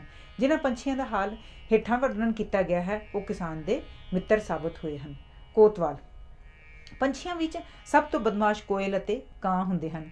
ਕੋਤਵਾਲ ਕਾਵਾਂ ਨਾਲ ਵਾਰਾ ਵਟਕ ਕੇ ਇਹਨੂੰ ਕਾਬੂ ਵਿੱਚ ਰੱਖਦਾ ਹੈ, ਪਰ ਕੋਤਵਾਲ ਕਾਂ ਕੋਲੋਂ ਬਹੁਤ ਛੋਟਾ ਹੁੰਦਾ ਹੈ। ਭਾਵੇਂ ਇਹ ਵੀ ਕਾਂ ਵਾਂਗ ਕਾਲਾ ਹੁੰਦਾ ਹੈ ਪਰ ਉਸ ਕੋਲੋਂ ਜ਼ਿਆਦਾ ਸੋਹਣਾ ਹੁੰਦਾ ਹੈ। ਇਹਦੀ ਪੂਛ ਲੰਮੀ ਹੁੰਦੀ ਹੈ ਤੇ ਵਿਚਕਾਰੋਂ ਅੰਗਰੇਜ਼ੀ ਦੇ ਅੱਖਰ ਵੀ ਵਾਂਗ 2 ਫਾੜ ਹੁੰਦੀ ਹੈ, ਪਰ ਇਹ ਆਪਣੇ ਕੱਦ ਦੇ ਮੁਤਾਬਿਕ ਇਸ ਵਿੱਚ ਫੁਰਤੀਲਾਪਨ ਜ਼ਿਆਦਾ ਹੁੰਦਾ ਹੈ। ਇਸ ਲਈ ਕਾਵਾਂ ਨਾਲ ਟੱਕਰੇ ਵਿੱਚ ਜਿੱਤ ਹਮੇਸ਼ਾ ਇਸੇ ਦੀ ਹੁੰਦੀ ਹੈ।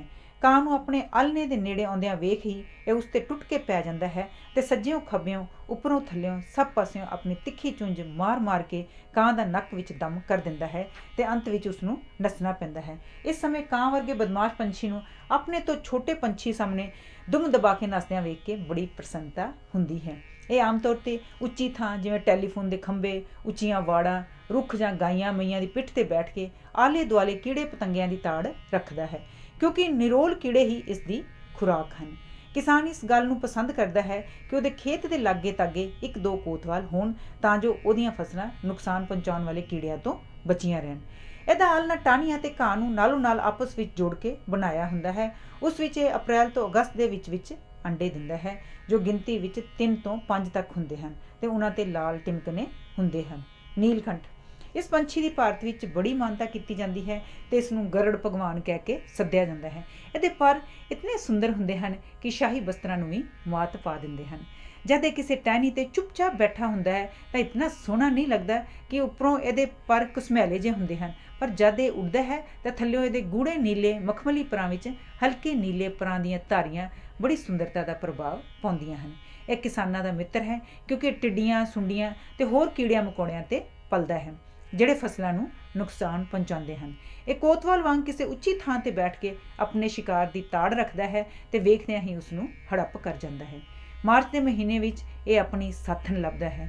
ਇਹ ਆਪਣੀ ਹੋਣ ਵਾਲੀ ਸਾਥਣ ਦਾ ਮਨ ਮੋਹਣ ਲਈ ਹਵਾ ਵਿੱਚ ਪੁੱਠੀਆਂ ਸਿੱਧੀਆਂ ਉਡਾਰੀਆਂ ਮਾਰਦਾ ਅਤੇ ਅਜੀਬ ਹਰਕਤਾਂ ਕਰਦਾ ਹੈ ਅਤੇ ਆਪਣੀ ਭੱਦੀ ਜਿਹੀ ਆਵਾਜ਼ ਨਾਲ ਬੜਾ ਰੌਲਾ ਪਾਉਂਦਾ ਹੈ। ਇਹ ਆਪਣਾ ਆਲ੍ਹਣਾ ਉੱਥੇ ਬਣਾਉਂਦਾ ਹੈ ਜਿੱਥੇ ਰੁੱਖ ਵਿੱਚ ਟਾਹਣ ਦੇ ਟੁੱਟਣ ਨਾਲ ਜਾਂ ਕੁਦਰਤ ਵੱਲੋਂ ਹੀ ਛੇਕ ਬਣਿਆ ਹੋਵੇ। ਉਸ ਵਿੱਚ ਘਾਹ ਫੂਸ ਇਕੱਠਾ ਕਰਕੇ ਬਣਾਏ ਆਲ੍ਹਣੇ ਵਿੱਚ 4 ਕੁ ਚਿੱਟੇ ਰੰਗ ਦੇ ਆਂਡੇ ਦਿੰਦਾ ਹੈ। ਚੰਦ ਦਿਨਾਂ ਪਿੱਛੋਂ ਬੱਚੇ ਨਿਕਲ ਆਉਂਦੇ ਹਨ। ਇਹਨਾਂ ਦੇ ਮਾਤਾ ਪਿਤਾ ਸਾਰਾ ਦਿਨ ਇਹਨਾਂ ਲਈ ਖੁਰਾਕ ਲਿਆਉਣ ਵਿੱਚ ਲਾ ਦਿੰਦੇ ਹਨ। 20 ਕੁ ਦਿਨਾਂ ਪਿੱਛੋਂ ਇਹ ਜਵਾਨ ਹੋ ਕੇ ਆਲ੍ਹਣਾ ਛੱਡ ਜਾਂਦੇ ਹਨ ਅਤੇ ਆਪਣਾ ਆਜ਼ਾਦ ਜੀਵਨ ਬਤੀਤ ਕਰਨ ਲੱਗ ਪੈਂਦੇ ਹਨ। ਤਿੱਤਰ ਇਹ ਵਿਖਾਵੇ ਵਾਲਾ ਪੰਛੀ ਨਹੀਂ। ਇਹਦਾ ਰੰਗ ਮਿੱਟੀ ਵਾਂਗ ਕਸਮੈਲਾ ਜਿਹਾ ਹੁੰਦਾ ਹੈ, ਪਰ ਜੇ ਇਹਨੂੰ ਨੇੜਿਓਂ ਜਾ ਕੇ ਵੇਖਿਆ ਜਾਏ ਤਾਂ ਇਸ ਦੇ ਤਿੱਤਰ ਖੰਭੀ ਬਦਲੀ ਵਾਂਗ ਚਿੱਤਰ ਬਿਤਰੇ ਖੰਭ ਬੜੇ ਸੋਹਣੇ ਲੱਗਦੇ ਹਨ। ਇਹਦੀਆਂ ਲੱਤਾਂ ਅਤੇ ਪੰਜੇ ਲਾਲ ਹੁੰਦੇ ਹਨ। ਇਹ ਲੰਮੀ ਉਡਾਰੀ ਨਹੀਂ ਮਾਰ ਸਕਦਾ, ਪਰ ਦੌੜਦਾ ਬਹੁਤ ਤੇਜ਼ ਹੈ। ਇਹ ਤਾਂ ਹੀ ਉੱਡਦਾ ਹੈ ਜੇ ਖੁਰਾਕ ਨਾਲ ਜਾਂ ਕਿਸੇ ਹੋਰ ਕਾਰਨ ਇਹ ਦਮ ਡਰ ਜਾਵੇ, ਨਹੀਂ ਤਾਂ ਇਹ ਦੌੜ ਕੇ ਲੁਕ ਜਾਂਦਾ ਹੈ। ਇਹ ਉਡਾਰੀ ਵੀ ਸਿੱਧੀ ਮਾਰਦਾ ਹੈ, ਇਸ ਲਈ ਸ਼ਿਕਾਰੀਆਂ ਦੇ ਜਲਦੀ ਕਾਬੂ ਆ ਜਾਂਦਾ ਹੈ। ਇਸ ਦੇ ਲਾਗੇ ਜਾਇਆ ਜਾਏ ਤਾਂ ਇਹ ਭੱਜ ਕੇ ਕਿਸੇ ਲਾਗਲੀ ਝਾੜੀ ਵਿੱਚ ਲੁਕ ਜਾਂਦਾ ਹੈ। ਕਸਮੈਲਾ ਰੰਗ ਹੋਣ ਕਰਕੇ ਇਹ ਛੇਤੀ ਨਜ਼ਰ ਨਹੀਂ ਆਉਂਦਾ, ਇਸੇ ਲਈ ਇਸ ਵਿੱਚ ਦਾ ਬਚਾਅ ਹੈ। ਇਹ ਕੁੱਕੜ ਵਾਂਗ ਧਰਤੀ ਤੋਂ ਆਪਣਾ ਚੋਗਾ ਚੁਗਦਾ ਹੈ ਅਤੇ ਕੀੜੇ ਮਕੌੜੇ ਅਤੇ ਰੁੱਖਾਂ ਜਾਂ ਝਾੜੀਆਂ ਤੋਂ ਥੱਲੇ ਡਿੱਗੇ ਹੋਏ ਬੀਜ ਖਾਂਦਾ ਹੈ। ਇਹਨੂੰ ਲੋਕ ਪਿੰਜਰੇ ਵਿੱਚ ਪਾ ਕੇ ਪਾਲਤੂ ਪੰਛੀਆਂ ਵਾਂਗ ਰੱਖਦੇ ਹਨ, ਕਿਉਂਕਿ ਇੱਕ ਤਾਂ ਕਈ ਲੋਕ ਇਹਦੀ ਆਵਾਜ਼ ਬੜੀ ਪਸੰਦ ਕਰਦੇ ਹਨ, ਦੂਜੇ ਇਹ ਆਪਣੇ ਮਾਲਕ ਦਾ ਬੜਾ ਵਫਾਦਾਰ ਹੁੰਦਾ ਹੈ ਅਤੇ ਉਹਨੂੰ ਕੁੱਤੇ ਵਾਂਗ ਬੜਾ ਪਿਆਰ ਕਰਦਾ ਹੈ। ਤੀਜੇ ਨਰ ਤਿੱਤਰ ਵਾਲਾ ਬੜਾ ਲੜਾਕਾ ਹੁੰਦਾ ਹੈ ਅਤੇ ਲੋਕ ਇਹਦੀ ਕੁੱਕੜ ਨਾਲ ਲੜਾਈ ਕਰਵਾ ਕੇ ਤਮਾਸ਼ਾ ਵੇਖਦੇ ਹਨ।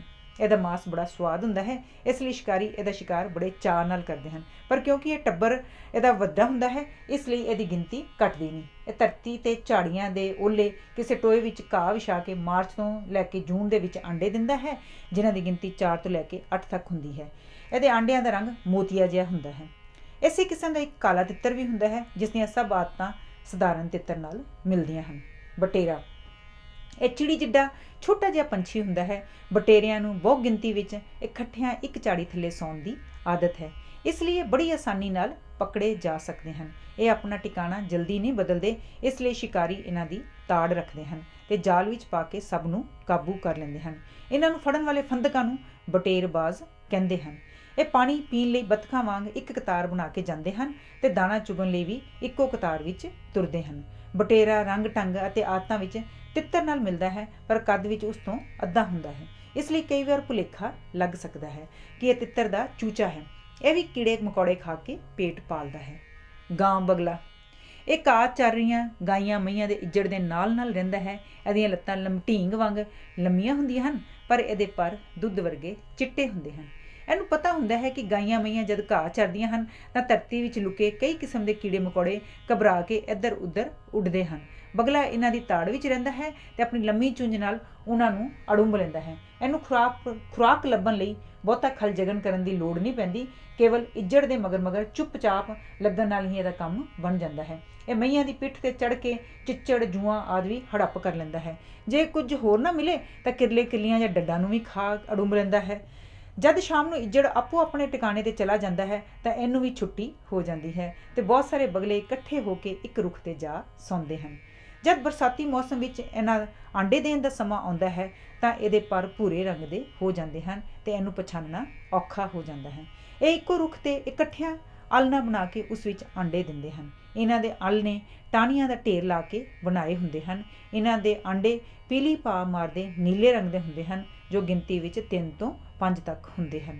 ਸਫੈਦ ਬਗਲਾ ਇਸ ਤੋਂ ਛੋਟਾ ਹੁੰਦਾ ਹੈ, ਪਰ ਉਹ ਇੱਜੜਾਂ ਨਾਲ ਨਹੀਂ ਬਲਕਿ ਛੱਪੜਾਂ ਝੀਲਾਂ ਲਾਗੇ ਰਹਿੰਦਾ ਹੈ ਤੇ ਆਪਣੀ ਲੰਮੀ ਕਾਲੀ ਚੁੰਝ ਨਾਲ ਚਿੱਕੜ ਵਿੱਚੋਂ ਡੱਡੂ, ਕੀੜੇ, ਛੋਟੀਆਂ ਮੱਛੀਆਂ ਆਦਿ ਪਕੜ ਕੇ ਖਾਂਦਾ ਹੈ। ਇਹ ਗਾਂ ਬਗਲੇ ਕੋਲੋਂ ਆਪਣੀ ਕਾਲੀ ਚੁੰਝ ਤੋਂ ਹੀ ਪਛਾਣਿਆ ਜਾ ਸਕਦਾ ਹੈ। ਬੈਰੀ ਇਹ ਛੋਟੀ ਕਿਸਮ ਦਾ ਬਾਜ਼ ਹੈ। ਇਹਦਾ ਕੱਦ ਕਬੂਤਰ ਜਿੱਡਾ ਹੁੰਦਾ ਹੈ। ਇਸ ਦੇ ਸਿਰ ਤੇ ਪੂਛ ਦੇ ਖੰਭ ਭੂਰੇ ਹੁੰਦੇ ਹਨ, ਪਰ ਉਹਦਾ ਹਿੱਸਾ ਕਸਮੈਲਾ ਲਾਲ ਹੁੰਦਾ ਹੈ। ਇਹ ਆਮ ਤੌਰ 'ਤੇ ਪੈਲੀਆਂ ਉੱਪਰ ਉੱਡਦਾ ਰਹਿੰਦਾ ਹੈ ਤੇ ਆਪਣੀ ਤੇਜ਼ ਨਜ਼ਰ ਨਾਲ ਚੂਹੀਆਂ, ਕਿਰਲੀਆਂ, ਡੱਡਾਂ, ਕੀੜਿਆਂ ਆਦਿ ਨੂੰ ਤਾੜਦਾ ਰਹਿੰਦਾ ਹੈ। ਖੇਤਾਂ ਵਿੱਚ ਜਰੀ ਜਿੰਨੀ ਹਿਲਚਲ ਹੋਈ ਨਹੀਂ ਤੇ ਇਹਨੇ ਝਪਟਾ ਮਾਰ ਕੇ ਸ਼ਿਕਾਰ ਨੂੰ ਪਕੜਿਆ ਨਹੀਂ। ਸ਼ਿਕਾਰ ਨੂੰ ਪਕੜ ਕੇ ਕਿਸੇ ਨਿਵੇਕਲੀ ਥਾਂ 'ਤੇ ਬੈਠ ਕੇ ਖੂਬ ਆਨੰਦ ਨਾਲ ਛਕਦਾ ਹੈ। ਇਹ ਫਰਵਰੀ ਤੇ ਅਪ੍ਰੈਲ ਦੇ ਦਰਮਿਆਨੇ ਦਿਨਾਂ ਵਿੱਚ ਪਹਾੜ ਦੀ ਇਕਾਂਤ ਵਿੱਚ ਕਿਸੇ ਕੁੰਦਰ ਵਿੱਚ ਆਲਣਾ ਬਣਾ ਕੇ ਅੰਡੇ ਦਿੰਦਾ ਹੈ। ਇਹਦੇ ਅੰਡੇ ਹਲਕੇ ਜਿਹੇ ਖਾਕੀ ਰੰਗ ਦੇ ਹੁੰਦੇ ਹਨ। ਸਿੰਗਾਂ ਵਾਲਾ ਉੱਲੂ ਇਸ ਦੇ ਸਿਰ ਦੇ ਦੋਹਾਂ ਪਾਸਿਆਂ ਤੋਂ ਸਿੰਗਾਂ ਵਾਂਗ ਪਰ ਉੱਭਰੇ ਹੁੰਦੇ ਹਨ ਤੇ ਇੰਜ ਜਾਪਦਾ ਹੈ ਇਹਨੇ ਸਿਰ ਤੇ ਟੋਪੀ ਪਾਈ ਹੋਈ ਹੈ। ਇਹਦੀਆਂ ਅੱਖਾਂ ਬੜੀਆਂ ਸੰਜੀਦਾ ਜਿਹੀਆਂ ਪੀਲੀਆਂ ਹੁੰਦੀਆਂ ਹਨ। ਇਹਦੇ ਖੰਭ ਹਲਕੇ ਜਿਹੇ ਭੂਰੇ ਰੰਗ ਦੇ ਹੁੰਦੇ ਹਨ, ਜਿਨ੍ਹਾਂ ਵਿੱਚ ਕਾਲੀਆਂ ਧਾਰੀਆਂ ਹੁੰਦੀਆਂ ਹਨ। ਇਹ ਦਿਨ ਵੇਲੇ ਸੁੱਤਾ ਰਹਿੰਦਾ ਹੈ, ਕਿਉਂਕਿ ਦਿਨ ਦੀ ਰੋਸ਼ਨੀ ਵਿੱਚ ਇਸ ਦੀਆਂ ਅੱਖਾਂ ਕੰਮ ਨਹੀਂ ਕਰਦੀਆਂ। ਜਿਵੇਂ ਹੀ ਰਾਤ ਦਾ ਹਨੇਰਾ ਹੁੰਦਾ ਹੈ, ਇਹ ਆਪਣੀਆਂ ਅੱਖਾਂ ਖੋਲ੍ਹਦਾ ਹੈ। ਆਪਣੇ ਟਿਕਾਣੇ ਤੋਂ ਉੱਡ ਕੇ ਲਾਗੇ ਤਾਗੇ ਦੇ ਖੇਤਾਂ ਵਿੱਚੋਂ ਸਾਰੀ ਰਾਤ ਚੂਹੀਆਂ, ਡੱਡਾਂ, ਛੋਟੀਆਂ ਛੋਟੀਆਂ ਚਿੜੀਆਂ ਤੇ ਕਿਰਲੀਆਂ ਨੂੰ ਪਕੜ ਕੇ ਖਾਣਾ ਸ਼ੁਰੂ ਕਰ ਦਿੰਦਾ ਹੈ ਤੇ ਜਦ ਦਿਨ ਚੜ੍ਹਦਾ ਹੈ ਤਾਂ ਆਪਣੇ ਟਿਕਾਣੇ ਜਾ ਕੇ ਚੁੱਪਚਾਪ ਸੌਂ ਜਾਂਦਾ ਹੈ। ਨਵੰਬਰ ਤੋਂ ਦਸੰਬਰ ਦੇ ਦਰਮਿਆਨੀ ਮਹੀਨਿਆਂ ਵਿੱਚ ਇਹ ਕਿਸੇ ਖੁੱਡ ਵਿੱਚ ਜਾਂ ਚਟਾਨਾਂ ਦੀਆਂ ਤਰੇੜਾਂ ਵਿੱਚ ਜਾ ਆਂਡੇ ਦਿੰਦਾ ਹੈ। ਇੱਲ ਇਹ ਐਸਾ ਪੰਛੀ ਹੈ ਜਿਸ ਨੂੰ ਕਾਂ ਜਾਂ ਚਿੜੀ ਵਾਂਗ ਸਭ ਜਾਣਦੇ ਹਨ। ਇਹਦਾ ਰੰਗ ਪੂਰਾ ਨਸਵਾਰੀ ਤੇ ਲੱਤਾਂ ਪੀਲੇ ਰੰਗ ਦੀਆਂ ਹੁੰਦੀਆਂ ਹਨ। ਇਹਦੀ ਚੁੰਝ ਬਾਜ ਦੀ ਚੁੰਝ ਵਾਂਗ ਮੁੜੀ ਹੁੰਦੀ ਹੈ ਤੇ ਆਪਣੇ ਸ਼ਿਕਾਰ ਦੀ ਬੋਟੀ ਬੋਟੀ ਕਰਕੇ ਖਾਣ ਲਈ ਬਣੀ ਹੁੰਦੀ ਹੈ। ਚੁੰਝ ਦਾ ਉੱਪਰਲਾ ਹਿੱਸਾ ਹੇਠਲੇ ਹਿੱਸੇ ਨਾਲੋਂ ਕੁਝ ਵੱਡਾ ਤੇ ਅਗਾਂਹ ਵਧਿਆ ਹੁੰਦਾ ਹੈ। ਇਹ ਜ਼ਿਆਦਾਤਰ ਮਾਸਖੋਰ ਪੰਛੀ ਹੈ ਤੇ ਚੂਹੇ, ਗਲਿਆ ਸੜਿਆ ਮਾਸ ਆਦਿ ਖਾ ਕੇ ਗੁਜ਼ਾਰਾ ਕਰਦੀ ਹੈ। ਕਈ ਵਾਰ ਤਾਂ ਇਹ ਆਬਾਦੀ ਵਿੱਚੋਂ ਚੂਚੇ ਤੇ ਹੋਰ ਖਾਣ ਵਾਲੀਆਂ ਚੀਜ਼ਾਂ ਤੇ ਮਾਸ ਆਪਣੀ ਝਪੱਟਾ ਮਾਰ ਕੇ ਲੈ ਜਾਂਦੀ ਹੈ। ਇਹ ਉੱਡਣ ਵਿੱਚ ਬੜੀ ਸ਼ਕਤੀਸ਼ਾਲੀ ਹੈ ਤੇ ਹਵਾ ਵਿੱਚ ਬਿਨਾਂ ਪਰ ਮਾਰਿਆਂ ਹੀ ਕਿੰਨਾ ਚਿਰ ਉੱਡਦੀ ਰਹਿੰਦੀ ਹੈ। ਤੇਜ਼ ਹਵਾ ਵਿੱਚ ਇਹ ਕੇਵਲ ਮੁੜਨ ਲਈ ਆਪਣੀ ਪੂਛ ਦੇ ਪਰ ਇੱਧਰ ਉੱਧਰ ਹਿਲਾਉਂਦੀ ਹੈ। ਇਹਦੀ ਪੂਛ ਲੰਮੀ ਤੇ ਵਿਚਕਾਰੋਂ ਗੁਲੇਲ ਵਾਂਗ 2 ਫਾੜ ਹੁੰਦੀ ਹੈ। ਇਸੇ ਕਰਕੇ ਨਿਸ਼ਾਨੀ ਕਰਕੇ ਦੂਰ ਉੱਪਰ ਉੱਡ ਰਹੇ ਪੰਛੀਆਂ ਵਿੱਚੋਂ ਫੌਰਨ ਪਛਾਣੀ ਜਾਂਦੀ ਹੈ। ਉਡਾਰੀ ਸਮੇਂ ਇੱਲ ਇੱਕ ਤਿੱਖੀ ਜਿਹੀ ਆਵਾਜ਼ ਕੱਢਦੀ ਹੈ, ਚੀਹ ਦੀ ਆਵਾਜ਼ ਵਾਂਗ ਹੁੰਦੀ ਹੈ। ਇਸੇ ਕਰਕੇ ਹਿੰਦੀ ਵਿੱਚ ਇਸ ਨੂੰ ਚੀਲ ਕਹਿੰਦੇ ਹਨ। ਉੱਡਦੀ ਹੋਈ ਇਹ ਆਪਣਾ ਸਿਰ ਇੱਧਰ ਉੱਧਰ ਫੇਰਦੀ ਰਹਿੰਦੀ ਹੈ। ਅਸਲ ਵਿੱਚ ਉਸ ਵੇਲੇ ਇਹ ਧਰਤੀ 'ਤੇ ਕਿਸੇ ਖਾਣ ਵਾਲੀ ਚੀਜ਼ ਦੀ ਤਾੜ ਵਿੱਚ ਹੁੰਦੀ ਹੈ। ਜਦ ਕਦੀ ਇਹਨੂੰ ਆਪਣਾ ਸ਼ਿਕਾਰ ਦਿਸ ਪੈਂਦਾ ਹੈ ਤਾਂ ਇਹ ਬਿਜਲੀ ਵਾਂਗ ਥੱਲੇ ਉਤਰ ਕੇ ਆਪਣੇ ਜ਼ਬਰਦਸਤ ਪੰਜਿਆਂ ਵਿੱਚ ਸ਼ਿਕਾਰ ਨੂੰ ਅੜੁੰਬ ਲੈਂਦੀ ਹੈ। ਕਾਂ ਤੇ ਇੱਲ ਵਿੱਚ ਅਕਸਰ ਝਗੜਾ ਹੋ ਜਾਂਦਾ ਹੈ। ਇੱਲ ਕਾਂ ਕੋਲੋਂ ਤਕੜੀ ਹੁੰਦੀ ਹੈ, ਇਸ ਲਈ ਕਾਂ ਕਦੀ ਵੀ ਇਹਦੇ 'ਤੇ ਸਾਹਮਣਿਓਂ ਹਮਲਾ ਨਹੀਂ ਕਰਦਾ। 2 ਕਾਂ ਰਲ ਕੇ ਇੱਲ ਦੇ ਪਿੱਛੇ ਪੈ ਜਾਂਦੇ ਹਨ। ਜਦ ਇਹ ਜ਼ਮੀਨ 'ਤੇ ਬੈਠਦੀ ਹੈ ਤਾਂ ਇੱਕ ਕਾਂ ਇਹਦੇ ਪਿੱਛੇ ਤੇ ਇੱਕ ਸਾਹਮਣੇ ਬੈਠ ਜਾਂਦਾ ਹੈ। ਪਹਿਲਾਂ ਪਿੱਠ ਵਾਲਾ ਕਾਂ ਇੱਲ ਨੂੰ ਠੂੰਗੇ ਮਾਰਦਾ ਹੈ। ਜਦ ਉਹਨੂੰ ਸਿੱਝਣ ਲਈ ਇੱਲ ਪਿਛਾਂਹ ਵੱਲ ਮੂੰਹ ਕਰਦੀ ਹੈ ਤਾਂ ਸਾਹਮਣੇ ਵਾਲਾ ਕਾਂ ਉਹਦੇ ਸਿਰ ਵਿੱਚ ਠੂੰਗਾ ਮਾਰ ਦਿੰਦਾ ਹੈ। ਅੰਤ ਨੂੰ ਤੰਗ ਹੋ ਕੇ ਇੱਲ ਉੱਥੋਂ ਉੱਡ ਜਾਂਦੀ ਹੈ। ਖਾਸ ਕਰਕੇ ਜਦ ਇੱਲ ਆਂਡੇ ਦਿੰਦੀ ਹੈ ਤਾਂ ਕਾਂ ਇੱਲ ਨੂੰ ਤੰਗ ਕਰਨ ਦਾ ਮੌਕਾ ਕਦੀ ਹੱਥੋਂ ਨਹੀਂ ਛੱਡਦਾ। ਇੱਲ ਆਮ ਤੌਰ 'ਤੇ ਫਰਵਰੀ ਦੇ ਮਹੀਨੇ ਵਿੱਚ ਆਂਡੇ ਦਿੰਦੀ ਹੈ। ਇਹ ਆਪਣਾ ਆਲ੍ਹਣਾ ਉੱਚੇ ਰੁੱਖਾਂ ਦੀ ਟੀਸੀ ਤੇ ਗੁਲੇਲ ਰੂਪੀ ਟਾਹਣ 'ਤੇ ਬਣਾਉਂਦੀ ਹੈ। ਇਹ ਇੱਧਰੋਂ ਉੱਧਰੋਂ ਇਕੱਠੀਆਂ ਕੀਤੀਆਂ ਟਾਹਣੀਆਂ, ਪੱਤਿਆਂ, ਚੀਥੜਿਆਂ ਤੇ ਕਾਗਜ਼ ਦੇ ਟੁਕੜਿਆਂ ਦਾ ਬਣਿਆ ਹੁੰਦਾ ਹੈ, ਜਿਸ ਵਿੱਚ ਇਹ ਆਂਡੇ ਦਿੰਦੀ ਹੈ, ਜੋ ਸਫੇਦ ਰੰਗ ਦੇ ਪਰ ਲਾਲ ਜਾਂ ਨਸਵਾਰੀ ਟਿਮਕਣਿਆਂ ਵਾਲੇ ਹੁੰਦੇ ਹਨ। ਆਂਡਿਆਂ ਵਿੱਚੋਂ ਨਿਕਲਣ ਪਿੱਛੋਂ ਬੱਚੇ ਪਹਿਲੇ 2-3 ਦਿਨ ਉੱਡਣ ਤੋਂ ਘਬਰਾਉਂਦੇ ਹਨ ਤੇ ਟਾਹਣੀ 'ਤੇ ਬੈਠੇ ਹੀ ਇੱਧਰ ਉੱਧਰ ਵੇਖਦੇ ਰਹਿੰਦੇ ਹਨ। ਭਾਰਤ ਵਿੱਚ ਇੱਕ ਹੋਰ ਕਿਸਮ ਦੀ ਇੱਲ ਵੀ ਹੁੰਦੀ ਹੈ, ਜਿਸ ਦੀਆਂ ਆਦਤਾਂ ਆਮ ਇੱਲ ਨਾਲ ਮਿਲਦੀਆਂ ਜੁਲਦੀਆਂ ਹਨ। ਇਹਨੂੰ ਬਾਹਮਣੀ ਇੱਲ ਕਹਿੰਦੇ ਹਨ। ਇਹ ਬੜੀ ਸੁੰਦਰ ਹੁੰਦੀ ਹੈ, ਪਰ ਇਹ ਕੇਵਲ ਪਾਣੀ ਦੇ ਤਲ ਤੋਂ ਹੀ ਆਪਣੀ ਖੁਰਾਕ ਹਾਸਲ ਕਰਦੀ ਹੈ। ਇਹਦਾ ਸਿਰ ਤੇ ਮੋਢੇ ਸਫੈਦ ਹੁੰਦੇ ਹਨ ਤੇ ਸਰੀਰ ਦਾ ਬਾਕੀ ਹਿੱਸਾ ਸੁਨਹਿਰੀ ਹੁੰਦਾ ਹੈ।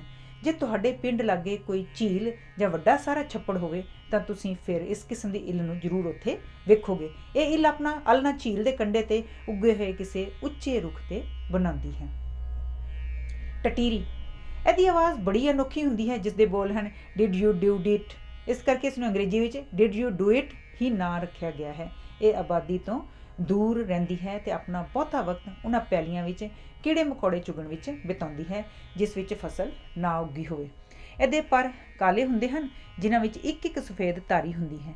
ਇਹਦੀ ਛਾਤੀ ਤੇ ਖੰਭ ਵੀ ਸਫੇਦ ਹੁੰਦੇ ਹਨ ਤੇ ਸਿਰ ਦੇ ਦੋਹਾਂ ਪਾਸਿਆਂ ਤੇ ਇੱਕ ਇੱਕ ਸਫੇਦ ਧਾਰੀ ਹੁੰਦੀ ਹੈ ਜੋ ਅੱਖਾਂ ਤੋਂ ਲੈ ਕੇ ਧੌਣ ਤੱਕ ਜਾਂਦੀ ਹੈ। ਪੂਛ ਵਿੱਚ ਵੀ ਦੋ ਕੁ ਸਫੇਦ ਧਾਰੀਆਂ ਹੁੰਦੀਆਂ ਹਨ। ਜਦ ਇਹ ਉੱਡਦੀ ਹੈ ਤਾਂ ਪਰਾਂ ਦੀਆਂ ਧਾਰੀਆਂ ਪੂਛ ਦੀਆਂ ਧਾਰੀਆਂ ਨਾਲ ਮਿਲ ਕੇ ਦੋ ਕਤਾਰਾਂ ਜਿਹੀਆਂ ਬਣ ਜਾਂਦੀਆਂ ਹਨ। ਇਹ ਚੁੰਝ ਲਾਲ ਹੁੰਦੀ ਹੈ ਤੇ ਅੱਖਾਂ ਦੇ ਸਾਹਮਣੇ ਦੋ ਲਾਲ ਝਿੱਲੀਆਂ ਲਟਕ ਰਹੀਆਂ ਹੁੰਦੀਆਂ ਹਨ। ਇਹ ਉੱਡਦੀ ਹੋਈ ਬੜੀ ਸੋਹਣੀ ਲੱਗਦੀ ਹੈ। ਇਹ ਗਰਮੀਆਂ ਦੇ ਮੌਸਮ ਵਿੱਚ ਜ਼ਮੀਨ ਵਿੱਚ ਇੱਕ ਟੋਆ ਪੁੱਟ ਕੇ 4 ਅੰਡੇ ਦਿੰਦੀ ਹੈ, ਜਿਨ੍ਹਾਂ ਦਾ ਇੱਕ ਪਾਸਾ ਤਿੱਖਾ ਹੁੰਦਾ ਹੈ ਤੇ ਆਲ੍ਹਣੇ ਵਿੱਚ ਇਸ ਤਰ੍ਹਾਂ ਪਏ ਹੁੰਦੇ ਹਨ ਕਿ ਇਹਨਾਂ ਦੇ ਤਿੱਖੇ ਸਿਰੇ ਆਪਸ ਵਿੱਚ ਕੇਂਦਰਿਤ ਹੋ ਜਾਣ। ਚੂਚੇ ਅੰਡਿਆਂ ਵਿੱਚੋਂ ਨਿਕਲਦੇ ਸਾਰ ਹੀ ਉੱਡਣ ਲੱਗ ਪੈਂਦੇ ਹਨ। ਜੇ ਇਹਨਾਂ ਚੂਚਿਆਂ ਨੂੰ ਛੂਹਿਆ ਵੀ ਜਾਏ ਤਾਂ ਇਹਨਾਂ ਦੇ ਮਾਤਾ ਪਿਤਾ ਬੜਾ ਰੌਲਾ ਪਾਉਂਦੇ ਹਨ। ਜਲ ਲੱਗੇ ਰਹਿਣ ਵਾਲੇ ਪੰਛੀ। ਜੇ ਜਲ ਲੱਗੇ ਰਹਿਣ ਵਾਲੇ ਰੰਗ ਬਿਰੰਗੇ ਤੇ ਕਿਸਮ ਕਿਸਮ ਦੇ ਪੰਛੀ ਵੇਖਣੇ ਹੋਣ ਤਾਂ ਅਸੀਂ ਉਹਨਾਂ ਨੂੰ ਪਿੰਡ ਦੇ ਛੱਪੜ ਜਾਂ ਆਬਾਦੀ ਤੋਂ ਬਾਹਰ ਕਿਸੇ ਝੀਲ ਲਾਗੇ ਬਾਖੂਬੀ ਵੇਖ ਸਕਦੇ ਹਾਂ। ਕਿਤੇ ਬਤਖਾਂ, ਕਿਤੇ ਮੁਰਗਾਬੀਆਂ ਪਾਣੀ ਵਿੱਚ ਬੜੇ ਆਨੰਦ ਨਾਲ ਤਰ ਰਹੀਆਂ ਨਜ਼ਰ ਆਉਂਦੀਆਂ ਹਨ। ਕਿਤੇ ਲਾਗੇ ਉੱਗੇ ਰੁੱਖਾਂ ਤੇ ਮਛਰਾਲਾ ਮੱਛੀ ਦੀ ਤਾੜ ਵਿੱਚ ਪਾਣੀ ਨਾਲ ਟਿਕਟਕੀ ਲਾਈ ਬੈਠਾ ਦਿਸਦਾ ਹੈ, ਜੋ ਝੱਬਦੇ ਹੀ ਉੱਡਦਾ ਹੋਇਆ ਪਾਣੀ ਵਿੱਚੋਂ ਮੱਛੀ ਕੱਢ ਕੇ ਖੂਬ ਆਨੰਦ ਨਾਲ ਛਕਦਾ ਹੈ। ਛੱਪੜ ਦੇ ਕੰਢੇ ਤੇ ਸਫੈਦ ਬਗਲਾ ਮੱਛੀ ਦੀ ਤਾੜ ਵਿੱਚ ਇੱਕ ਲੱਤ ਭਾਰ ਖੜਾ ਦਿਸਦਾ ਹੈ। ਲਾਗੇ ਹੀ ਸਾਫ਼ ਸੁਥਰੇ ਪਰਾਂ ਵਾਲੀ ਧੋਬਣ ਚਿੜੀ ਕੀੜੇ ਮਕੌੜਿਆਂ ਦੀ ਤਾੜ ਵਿੱਚ ਇੱਧਰ ਉੱਧਰ ਭੁੜਕ ਰਹੀ ਨਜ਼ਰ ਆਉਂਦੀ ਹੈ। ਇੱਕ ਹੋਰ ਪਾਸੇ ਟਟੀਰੀ ਉੱਡਦੀ ਹੋਈ ਸੁਣਨ ਵਾਲੇ ਦੇ ਮਨ ਨੂੰ ਆਪਣੀ ਸੁਰੀਲੀ ਆਵਾਜ਼ ਨਾਲ ਮੋਹ ਰਹੀ ਹੁੰਦੀ ਹੈ। ਮੁਰਗਾਬੀ। ਇਹ ਜਲ ਵਿੱਚ ਰਹਿਣ ਵਾਲਾ ਪੰਛੀ ਹੈ। ਇਹ ਤਦ ਹੀ ਜਲ ਵਿੱਚੋਂ ਨਿਕਲਦੀ ਹੈ ਜਦੋਂ ਬਹੁਤ ਜ਼ਰੂਰੀ ਹੋਵੇ। ਇਹ ਅਸਲ ਵਿੱਚ ਪ੍ਰਵਾਸੀ ਪੰਛੀ ਹੈ ਤੇ ਇਹਨੂੰ ਇੱਕ ਥਾਂ ਤੋਂ ਦੂਜੀ ਥਾਂ ਜਾਣ ਲਈ ਬਹੁਤ ਲੰਮੀ ਉਡਾਰੀ ਲਾਉਣੀ ਪੈਂਦੀ ਹੈ। ਪਰ ਜਦ ਇਹ ਇੱਕ ਵਾਰ ਆਪਣੀਆਂ ਸਰਦੀਆਂ ਦੇ ਰਹਿਣ ਵਾਲੇ ਟਿਕਾਣੇ ਤੇ ਪਹੁੰਚ ਜਾਏ ਤਾਂ ਫਿਰ ਉੱਥੋਂ ਘੱਟ ਹੀ ਇੱਧਰ ਉੱਧਰ ਜਾਂਦੀ ਹੈ। ਅਚਾਨਕ ਡਰ ਜਾਣ ਨਾਲ ਇਹ ਅੱਧੀ ਪਚੱਦੀ ਭੱਜਦੀ, ਅੱਧੀ ਪਚੱਦੀ ਉੱਡਦੀ ਹੋਈ ਕੰਢੇ ਲਾਗੇ ਉੱਗੇ ਕਾਨਿਆਂ ਦੇ ਉੱਲੇ ਲੁਕਣ ਦੀ ਕੋਸ਼ਿਸ਼ ਕਰਦੀ ਹੈ। ਇਹ ਬਤਖ ਜਿੰਨੀ ਚੇਤਨ ਤੇ ਚਲਾਕ ਨਹੀਂ ਹੁੰਦੀ। ਬੰਦੂਕ ਦੀ ਆਵਾਜ਼ ਨਾਲ ਹੀ ਬਤਖਾਂ ਦਾ ਇੱਕਦਮ ਦੂਰ ਕਿਤੇ ਉੱਡ ਜਾਂਦੀਆਂ ਹਨ, ਪਰ ਮੁਰਗਾਬੀਆਂ ਉੱਥੇ ਹੀ ਆਕਾਸ਼ ਵਿੱਚ ਘੁੰਮਦੀਆਂ ਰਹਿੰਦੀਆਂ ਹਨ। ਬਤਖਾਂ, ਟੀਲਾਂ ਤੇ ਹੰਸ ਆਪਸ ਵਿੱਚ ਨੇੜੇ ਦੇ ਸੰਬੰਧੀ ਹਨ। ਹੰਸ ਸਭ ਤੋਂ ਸੁੰਦਰ ਹੁੰਦਾ ਹੈ। ਇਸ ਦੀ ਲਚਕਦਾਰ ਲੰਮੀ ਧੌਣ ਇਸ ਨੂੰ ਇੱਕ ਉਚੇਚੀ ਸੁੰਦਰਤਾ ਦਿੰਦੀ ਹੈ ਜੋ ਕਿਸੇ ਹੋਰ ਪੰਛੀ ਵਿੱਚ ਨਹੀਂ ਹੁੰਦੀ। ਇਸ ਦੀ ਲੰਮੀ ਧੌਣ ਨੂੰ ਇਸ ਨੂੰ ਪਾਣੀ ਵਿੱਚ ਉੱਗੀ ਕਾਈ ਆਦਿ ਦੇ ਖਾਣ ਵਿੱਚ ਸਹਾਇਤਾ ਦਿੰਦੀ ਹੈ। ਟੀਲ ਦੇ ਪਰ ਰੰਗ ਬਰੰਗੇ ਤੇ ਸੁੰਦਰ ਹੁੰਦੇ ਹਨ। ਬਤਖ ਚੁੱਭੀ ਮਾਰਨ ਵਿੱਚ ਬੜੀ ਨਿਪੁੰਨ ਹੁੰਦੀ ਹੈ। ਇਹ ਪਾਣੀ ਵਿੱਚ ਕਿਸੇ ਹੁਲਝਿਲ ਕੀਤੇ ਬਿਨਾਂ ਚੁੱਪਚਾਪ ਡੁਬਕੀ ਲਾਉਂਦੀ ਹੈ। ਇਹ ਆਪਣੇ ਆਂਡੇ ਕਾਈ ਜਾਂ ਪਾਣੀ ਵਿੱਚ ਉੱਗੇ ਕਾਨਿਆਂ ਵਿੱਚ ਕਿਸੇ ਲੁਕਵੀਂ ਥਾਂ ਤੇ ਦਿੰਦੀ ਹੈ। ਜੈਕਾਨਾ। ਇਹਦੀਆਂ ਲੱਤਾਂ ਮੱਕੜੀ ਦੀਆਂ ਲੱਤਾਂ ਵਰਗੀਆਂ ਪਤਲੀਆਂ ਤੇ ਲੰਮੀਆਂ ਹੁੰਦੀਆਂ ਹਨ, ਜਿਨ੍ਹਾਂ ਰਾਹੀਂ ਇਹ ਪਾਣੀ ਤੇ ਤੁਰ ਸਕਦਾ ਹੈ। ਇਹ ਜਲ ਪੰਛੀ ਹੈ, ਪਰ ਤਰਨ ਦੀ ਥਾਂ ਇਹ ਪਾਣੀ ਵਿੱਚ ਤੁਰਨਾ ਪਸੰਦ ਕਰਦਾ ਹੈ।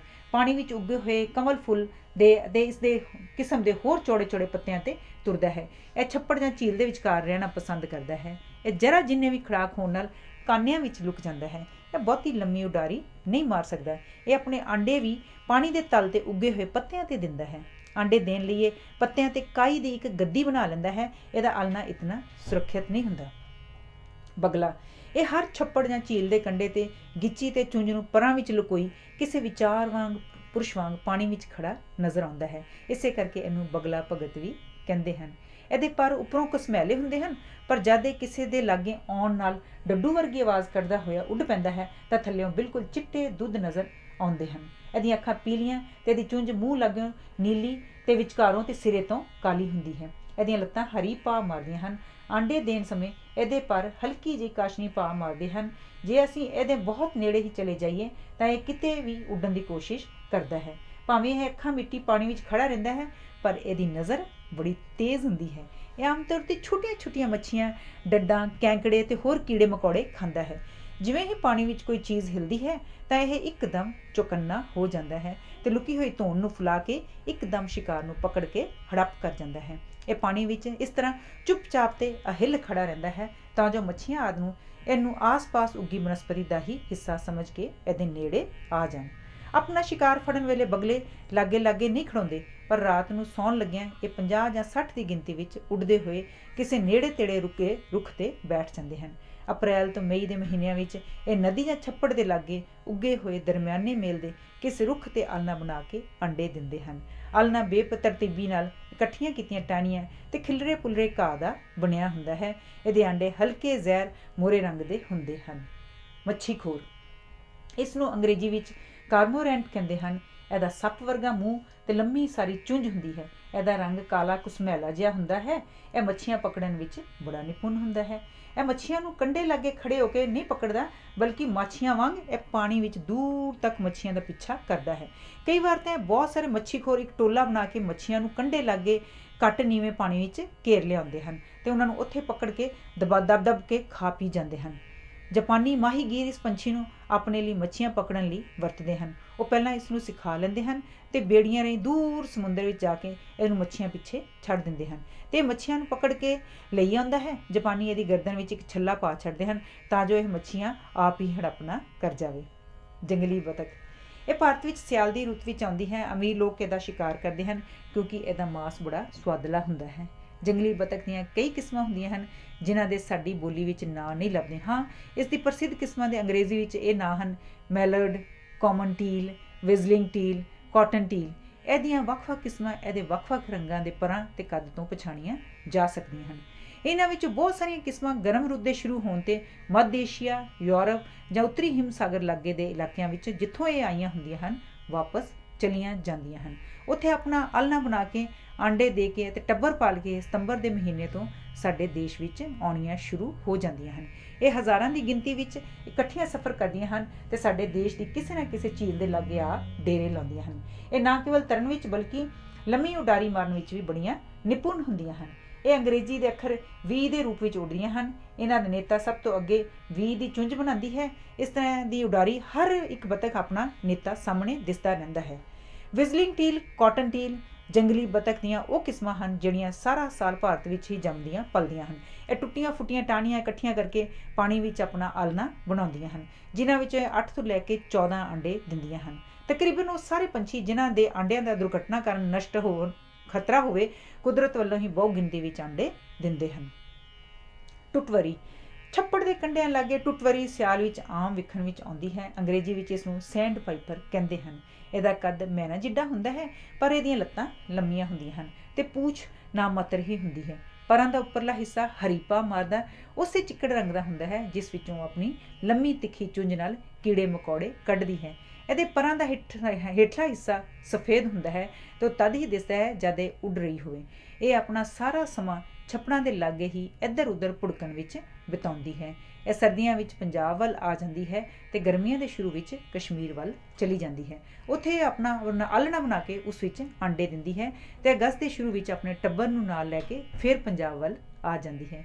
ਇਹਦੀ ਚੁੰਝ ਇਸ ਤਰ੍ਹਾਂ ਦੀ ਬਣੀ ਹੁੰਦੀ ਹੈ ਕਿ ਚਿੱਕੜ ਵਿੱਚੋਂ ਛੋਟੇ ਛੋਟੇ ਕੀੜੇ ਮਕੌੜੇ ਕੱਢ ਕੇ ਖਾ ਸਕੇ। ਸਾਰਸ, ਭਾਰਤ ਵਿੱਚ ਕਈ ਝੀਲਾਂ ਹਨ ਜਿੱਥੇ ਸਾਰਸ ਹਜ਼ਾਰਾਂ ਦੀ ਗਿਣਤੀ ਵਿੱਚ ਮੌਨਸੂਨ ਦੇ ਮੌਸਮ ਵਿੱਚ ਆਲ੍ਹਣੇ ਬਣਾ ਕੇ ਰਹਿੰਦੇ ਹਨ ਅਤੇ ਆਪਣਾ ਟੱਬਰ ਪਾਲਦੇ ਹਨ। ਇੰਝ ਲੱਗਦਾ ਹੈ ਕਿ ਉਹਨਾਂ ਝੀਲਾਂ ਦੇ ਲਾਗੇ ਰੁੱਖਾਂ 'ਤੇ ਫਲਾਂ ਦੀ ਥਾਂ ਆਲ੍ਹਣੇ ਹੀ ਆਲ੍ਹਣੇ ਲੱਗੇ ਹੋਏ ਹਨ। ਇਹਨਾਂ ਆਲ੍ਹਣਿਆਂ ਦੇ ਉੱਪਰਲੇ ਹਿੱਸੇ ਵਿੱਚ ਸਾਰਸਾਂ ਦੇ ਅਤੇ ਉਹਨਾਂ ਦੇ ਬੱਚਿਆਂ ਦੇ ਸਿਰ ਹੀ ਸਿਰ ਦਿਸਦੇ ਹਨ। ਇੱਕੋ ਰੁੱਖ 'ਤੇ ਇਤਨੇ ਆਲ੍ਹਣਿਆਂ ਅਤੇ ਚੂਚਿਆਂ ਦੀ ਭਰਮਾਰ ਦੇ ਬਾਵਜੂਦ ਕਿਸੇ ਸਾਰਸ ਨੂੰ ਆਪਣੇ ਬੱਚਿਆਂ ਬਾਰੇ ਭੁਲੇਖਾ ਨਹੀਂ ਲੱਗਦਾ। ਸਾਡੇ ਦੇਸ਼ ਵਿੱਚ ਸਾਰਸ ਦੀਆਂ 2 ਕਿਸਮਾਂ ਹੁੰਦੀਆਂ ਹਨ, ਰੰਗੀਨ ਸਾਰਸ ਅਤੇ ਖੁੱਲ੍ਹੀ ਚੁੰਝ ਵਾਲਾ ਸਾਰਸ। ਰੰਗੀਨ ਸਾਰਸ ਦੀ ਚੁੰਝ ਲੰਮੀ, ਪੀਲੀ ਅਤੇ ਮੁੜੀ ਹੋਈ ਹੁੰਦੀ ਹੈ। ਇਹਦੀ ਪਿੱਠ ਅਤੇ ਛਾਤੀ ਦੇ ਖੰਭ ਸਫੈਦ ਹੁੰਦੇ ਹਨ ਜਿਨ੍ਹਾਂ ਵਿੱਚ ਇੱਕ ਕਾਲੀ ਧਾਰੀ ਹੁੰਦੀ ਹੈ। ਇਹਦੇ ਪਰ ਵੀ ਕਾਲੇ ਹੁੰਦੇ ਹਨ। ਇਹਦੇ ਮੋਢਿਆਂ ਦੇ ਪਰਾਂ ਵਿੱਚ ਗੁਲਾਬੀ ਰੰਗ ਦੀਆਂ ਛੋਟੀਆਂ ਛੋਟੀਆਂ ਧਾਰੀਆਂ ਹੁੰਦੀਆਂ ਹਨ ਜੋ ਇਹਨੂੰ ਰੰਗੀਨ ਬਣਾਉਂਦੀਆਂ ਹਨ। ਇਹਦੀਆਂ ਲੱਤਾਂ ਬੜੀਆਂ ਲੰਮੀਆਂ ਹੁੰਦੀਆਂ ਹਨ। ਖੁੱਲ੍ਹੀ ਚੁੰਝ ਵਾਲਾ ਸਾਰਸ ਪਹਿਲੀ ਕਿਸਮ ਨਾਲੋਂ ਕੁਝ ਛੋਟਾ ਹੁੰਦਾ ਹੈ। ਇਹਦੇ ਪੂਰੇ ਚਿੱਟੇ ਪਰਾਂ ਵਿੱਚ ਕਾਲੀਆਂ ਧਾਰੀਆਂ ਹੁੰਦੀਆਂ ਹਨ। ਇਹਦੀ ਚੁੰਝ ਲੰਮੀ ਅਤੇ ਮੋਟੀ ਹੁੰਦੀ ਹੈ। ਜਦ ਚੁੰਝ ਬੰਦ ਵੀ ਹੋ ਜਾਵੇ ਤਾਂ ਇਹਦੇ ਉੱਪਰਲੇ ਅਤੇ ਥੱਲੇ ਵਾਲੇ ਹਿੱਸੇ ਵਿਚਕਾਰ ਵਿੱਚ ਵਿੱਥ ਰਹਿੰਦੀ ਹੈ। ਸਾਰਸ ਨੂੰ ਤਰਨਾ ਨਹੀਂ ਆਉਂਦਾ, ਪਰ ਇਹ ਉੱਡਣ ਵਿੱਚ ਬੜਾ ਮਾਹਰ ਹੁੰਦਾ ਹੈ। ਇਹ ਬਤਖਾਂ ਵਾਂਗ ਵੀ ਦੇ ਰੂਪ ਵਿੱਚ ਇਕੱਠੇ ਉੱਡਦੇ ਹਨ। ਉੱਡਣ ਸਮੇਂ ਆਪਣੀ ਧੌਣ ਸਿੱਧੀ ਅਗਾਂਹ ਵੱਲ ਅਤੇ ਲੱਤਾਂ ਸਿੱਧੀਆਂ ਪਿਛਾਂਹ ਵੱਲ ਵਧਾ ਲੈਂਦੇ ਹਨ। ਦੇਖਣ ਨੂੰ ਬੜੇ ਸੋਹਣੇ ਲੱਗਦੇ ਹਨ। ਜੋ ਕੁਝ ਇਹਨਾਂ ਨੂੰ ਚਿੱਕੜ ਵਿੱਚ ਮਿਲਦਾ ਹੈ, ਕੀੜੇ ਮਕੌੜੇ, ਕੈਂਕੜੇ, ਮੱਛੀਆਂ, ਡੱਡੂ ਆਦਿ ਖਾ ਪੀ ਕੇ ਗੁਜ਼ਾਰਾ ਕਰ ਲੈਂਦੇ ਹਨ। ਇਹ ਚਿੱਕੜ ਵਿੱਚ ਇੱਧਰ ਉੱਧਰ ਫਿਰਦੇ ਰਹਿੰਦੇ ਹਨ ਅਤੇ ਘੜੀ ਮੁੜੀ ਚੁੰਝ ਮਾਰ ਕੇ ਖਾਣ ਲਈ ਵਿੱਚੋਂ ਕੁਝ ਨਾ ਕੁਝ ਕੱਢ ਲੈਂਦੇ ਹਨ। ਧੋਬਣ ਚਿੜੀ, ਸਿਆਲ ਦੀ ਰੁੱਤ ਵਿੱਚ ਗਿੱਲੀ ਜ਼ਮੀਨ 'ਤੇ ਆਮ ਦਾਣਾ ਚੁਗਦੀ ਵਿਖਾਈ ਦਿੰਦੀ ਹੈ। ਥੱਲਿਓਂ ਇਹਦੇ ਕੰਬ ਸਫੇਦ ਹੁੰਦੇ ਹਨ। ਇਹਦੇ ਸਿਰ, ਪਰਾਂ ਅਤੇ ਪੂਛ ਵਿੱਚ ਕਾਫੀ ਸਫੈਦ ਰੰਗ ਹੁੰਦਾ ਹੈ ਜਿਸ ਵਿੱਚ ਕਾਲਾ ਰੰਗ ਵੀ ਮਿਲਿਆ ਹੁੰਦਾ ਹੈ। ਇਹਦੇ ਸਰੀਰ ਦਾ ਬਾਕੀ ਹਿੱਸਾ ਭੂਰਾ ਕਾਲਾ ਹੁੰਦਾ ਹੈ। ਇਹ ਦੇਖਣ ਨੂੰ ਬਹੁਤ ਸਾਫ਼ ਸੁਥਰੀ ਲੱਗਦੀ ਹੈ, ਇਸੇ ਲਈ ਇਸ ਦਾ ਨਾਂ ਧੋਬਣ ਚਿੜੀ ਪੈ ਗਿਆ ਲੱਗਦਾ ਹੈ। ਇਹ ਬਹੁਤ ਰਸੀਲਾ ਗੀਤ ਗਾਉਂਦੀ ਹੈ। ਆਮ ਤੌਰ 'ਤੇ ਇਹ ਪਾਣੀ ਲਾਗੇ ਹੀ ਰਹਿੰਦੀ ਹੈ। ਇਹ ਮਾਰਚ ਤੋਂ ਲੈ ਕੇ ਮਈ ਦੇ ਮਹੀਨਿਆਂ ਵਿੱਚ ਆਂਡੇ ਦਿੰਦੀ ਹੈ। ਇਹਦਾ ਆਲ੍ਹਣਾ ਪਿਆਲੇ ਦੇ ਰੁੱਖ ਦਾ ਹੁੰਦਾ ਹੈ ਜੋ ਘਾਹ, ਚੀਥੜਿਆਂ 'ਤੇ ਇੱਧਰੋਂ ਉੱਧਰੋਂ ਇਕੱਠੇ ਕੀਤੇ ਖੰਭਾਂ ਦਾ ਬਣਿਆ ਹੁੰਦਾ ਹੈ। ਇਹ ਆਪਣਾ ਆਲ੍ਹਣਾ ਆਮ ਤੌਰ 'ਤੇ ਪਾਣੀ ਲਾਗੇ ਕਿਸੇ ਨਿਵੇਕਲੀ ਥਾਂ, ਪੁੱਲ ਜਾਂ ਕਿਸ਼ਤੀ ਵਿੱਚ ਬਣਾਉਂਦੀ ਹੈ। ਇਹ ਜ਼ਮੀਨ 'ਤੇ ਤੁਰਦੇ ਸਮੇਂ ਸਦਾ ਆਪਣੀ ਪੂਛ ਹਿਲਾਉਂਦੀ ਰਹਿੰਦੀ ਹੈ ਅਤੇ ਇਸ ਲਈ ਅੰਗਰੇਜ਼ੀ ਵਿੱਚ ਇਸ ਨੂੰ ਵੈਗਟੇਲ ਵੀ ਕਹਿੰਦੇ ਹਨ। ਜਲ ਕੁੱਕੜ। ਜੇ ਤੁਹਾਡੇ ਪਿੰਡ ਲਾਗੇ ਕੋਈ ਛੱਪੜ ਜਾਂ ਝੀਲ ਹੋਵੇ ਜਿਸ ਦੇ ਕੰਢੇ ਲਾਗੇ ਝਾੜੀਆਂ ਜਾਂ ਬਾਂਸ ਉੱਗੇ ਹੋਣ ਤਾਂ ਉਸ ਵਿੱਚ ਜਲ ਕੁੱਕੜ ਜ਼ਰੂਰ ਵੇਖ ਸਕੋਗੇ। ਇਸ ਦਾ ਕੱਦ ਕਾਠ ਆਮ ਕੁੱਕੜ ਜਿੱਡਾ ਹੁੰਦਾ ਹੈ, ਪਰ ਇਹਦੇ ਗਹਿਰੇ ਨਸਵਾਰੀ ਤਕਰੀਬਨ ਕਾਲੇ ਹੀ ਹੁੰਦੇ ਹਨ, ਪਰ ਇਹਦੇ ਧੌਣ, ਮੂੰਹ ਤੇ ਛਾਤੀ ਦੇ ਪਰ ਸਫੇਦ ਹੁੰਦੇ ਹਨ। ਪੂਛ ਵਿੱਚ ਇੱਕ ਕਸਮੈਲਾ ਜਿਹਾ ਲਾਲ ਚਟਕਾਕ ਹੁੰਦਾ ਹੈ। ਇਹਦੀ ਪੂਛ ਉੱਪਰ ਵੱਲ ਨੂੰ ਉੱਠੀ ਰਹਿੰਦੀ ਹੈ। ਭਾਵੇਂ ਇਹ ਪਾਣੀ ਦੇ ਲਾਗੇ ਰਹਿੰਦਾ ਹੈ, ਪਰ ਇਹ ਦਾਣੇ ਸੁੱਕੀ ਧਰਤੀ ਤੋਂ ਹੀ ਚੁਗਦਾ ਹੈ। ਜੇ ਉਹਨੂੰ ਪਤਾ ਲੱਗ ਜਾਏ ਕਿ ਤੁਸੀਂ ਇਸ ਵੱਲ ਤੱਕ ਰਹੇ ਹੋ ਤਾਂ ਇੱਕਦਮ ਕਿਤੇ ਲਾਗੇ ਤਾਗੇ ਲੁਕ ਜਾਂਦਾ ਹੈ। ਵੈਸੇ ਤਾਂ ਇਹ ਚੁੱਪ ਕੀਤਾ ਜਿਹਾ ਪੰਛੀ ਹੈ, ਪਰ ਮੌਨਸੂਨ ਆਉਣ 'ਤੇ ਬੜਾ ਰੌਲਾ ਪਾਉਣਾ ਸ਼ੁਰੂ ਕਰ ਦਿੰਦਾ ਹੈ। ਇਹਦਾ ਆਲ੍ਹਣਾ ਬੜਾ ਵੱਡਾ ਅਤੇ ਬੇਢੱਬਾ ਜਿਹਾ ਹੁੰਦਾ ਹੈ, ਜੋ ਸੁੱਕੀਆਂ ਟਾਹਣੀਆਂ ਦਾ ਅਤੇ ਬਾਂਸਾਂ ਦੇ ਝੁੰਡ, ਸੰਘਣੀ ਝਾੜੀ ਜਾਂ ਕਿਸੇ ਉੱਚੇ ਰੁੱਖ 'ਤੇ ਬਣਿਆ ਹੁੰਦਾ ਹੈ। ਇਸ ਵਿੱਚ ਇਹ ਦੌੜ ਕੇ ਚੜ੍ਹਦਾ ਹੈ ਕਿਉਂਕਿ ਇਹ ਉੱਡਦਾ ਬਹੁਤ ਘੱਟ ਹੈ। ਇਹ ਆਪਣੇ ਆਲ੍ਹਣੇ ਵਿੱਚ 4 ਆਂਡੇ ਦਿੰਦਾ ਹੈ, ਜੋ ਗੁਲਾਬੀ ਭਾਵ ਮਾਰਦੇ ਸਫੈਦ ਹੁੰਦੇ ਹਨ। ਇਹਨਾਂ ਦੇ ਲਾਲ, ਕਾਸ਼ਨੀ ਅਤੇ ਨਸਵਾਰੀ ਟਿਮਕਣੇ ਹੁੰਦੇ ਹਨ। ਇਹਦੇ ਚੂਚੇ ਬਿਲਕੁਲ ਕਾਲੇ ਹੁੰਦੇ ਹਨ ਅਤੇ ਜਦੋਂ ਪਾਣੀ ਵਿੱਚ ਤਰ ਰਹੇ ਹੁੰਦੇ ਹਨ ਤਾਂ ਬਿਲਕੁਲ ਬਤਖ ਦੇ ਚੂਚਿਆਂ ਵਰਗੇ ਹੀ ਲੱਗਦੇ ਹਨ। ਇਹ ਆਂਡਿਆਂ ਵਿੱਚੋਂ ਨਿਕਲਦਿਆਂ ਹੀ ਤੁਰਨਾ ਸ਼ੁਰੂ ਕਰ ਦਿੰਦੇ ਹਨ। ਤਾਰੀ ਖਤਮ ਕਰਨ ਪਿੱਛੋਂ ਇਹਨਾਂ ਦੇ ਮਾਤਾ ਪਿਤਾ ਇਹਨਾਂ ਨੂੰ ਪਾਣੀ ਵਿੱਚ ਬਾਹਰ ਕੱਢਦੇ ਹਨ ਕਿਉਂਕਿ ਇਹਨਾਂ ਨੂੰ ਹਾਲੀ ਉੱਡਣਾ ਨਹੀਂ ਆਉਂਦਾ। ਸਮੁੰਦਰੀ ਤੱਟ 'ਤੇ ਰਹਿਣ ਵਾਲੇ ਪੰਛੀ। ਜੇ ਅਸੀਂ ਆਪਣੇ ਦੇਸ਼ ਦੇ ਕਿਸੇ ਸਮੁੰਦਰੀ ਤੱਟ ਲਾਗੇ ਰਹਿੰਦੇ ਹੋਈਏ ਤਾਂ ਅਸੀਂ ਪ੍ਰਵਾਸੀ ਪੰਛੀਆਂ ਬਾਰੇ ਕਾਫੀ ਜਾਣਕਾਰੀ ਪ੍ਰਾਪਤ ਕਰ ਸਕਦੇ ਹਾਂ। ਕਈ ਮੌਸਮਾਂ ਵਿੱਚ ਕਈ ਪੰਛੀ ਤਾਂ ਬਿਲਕੁਲ ਗਾਇਬ ਹੀ ਹੋ ਜਾਂਦੇ ਹਨ।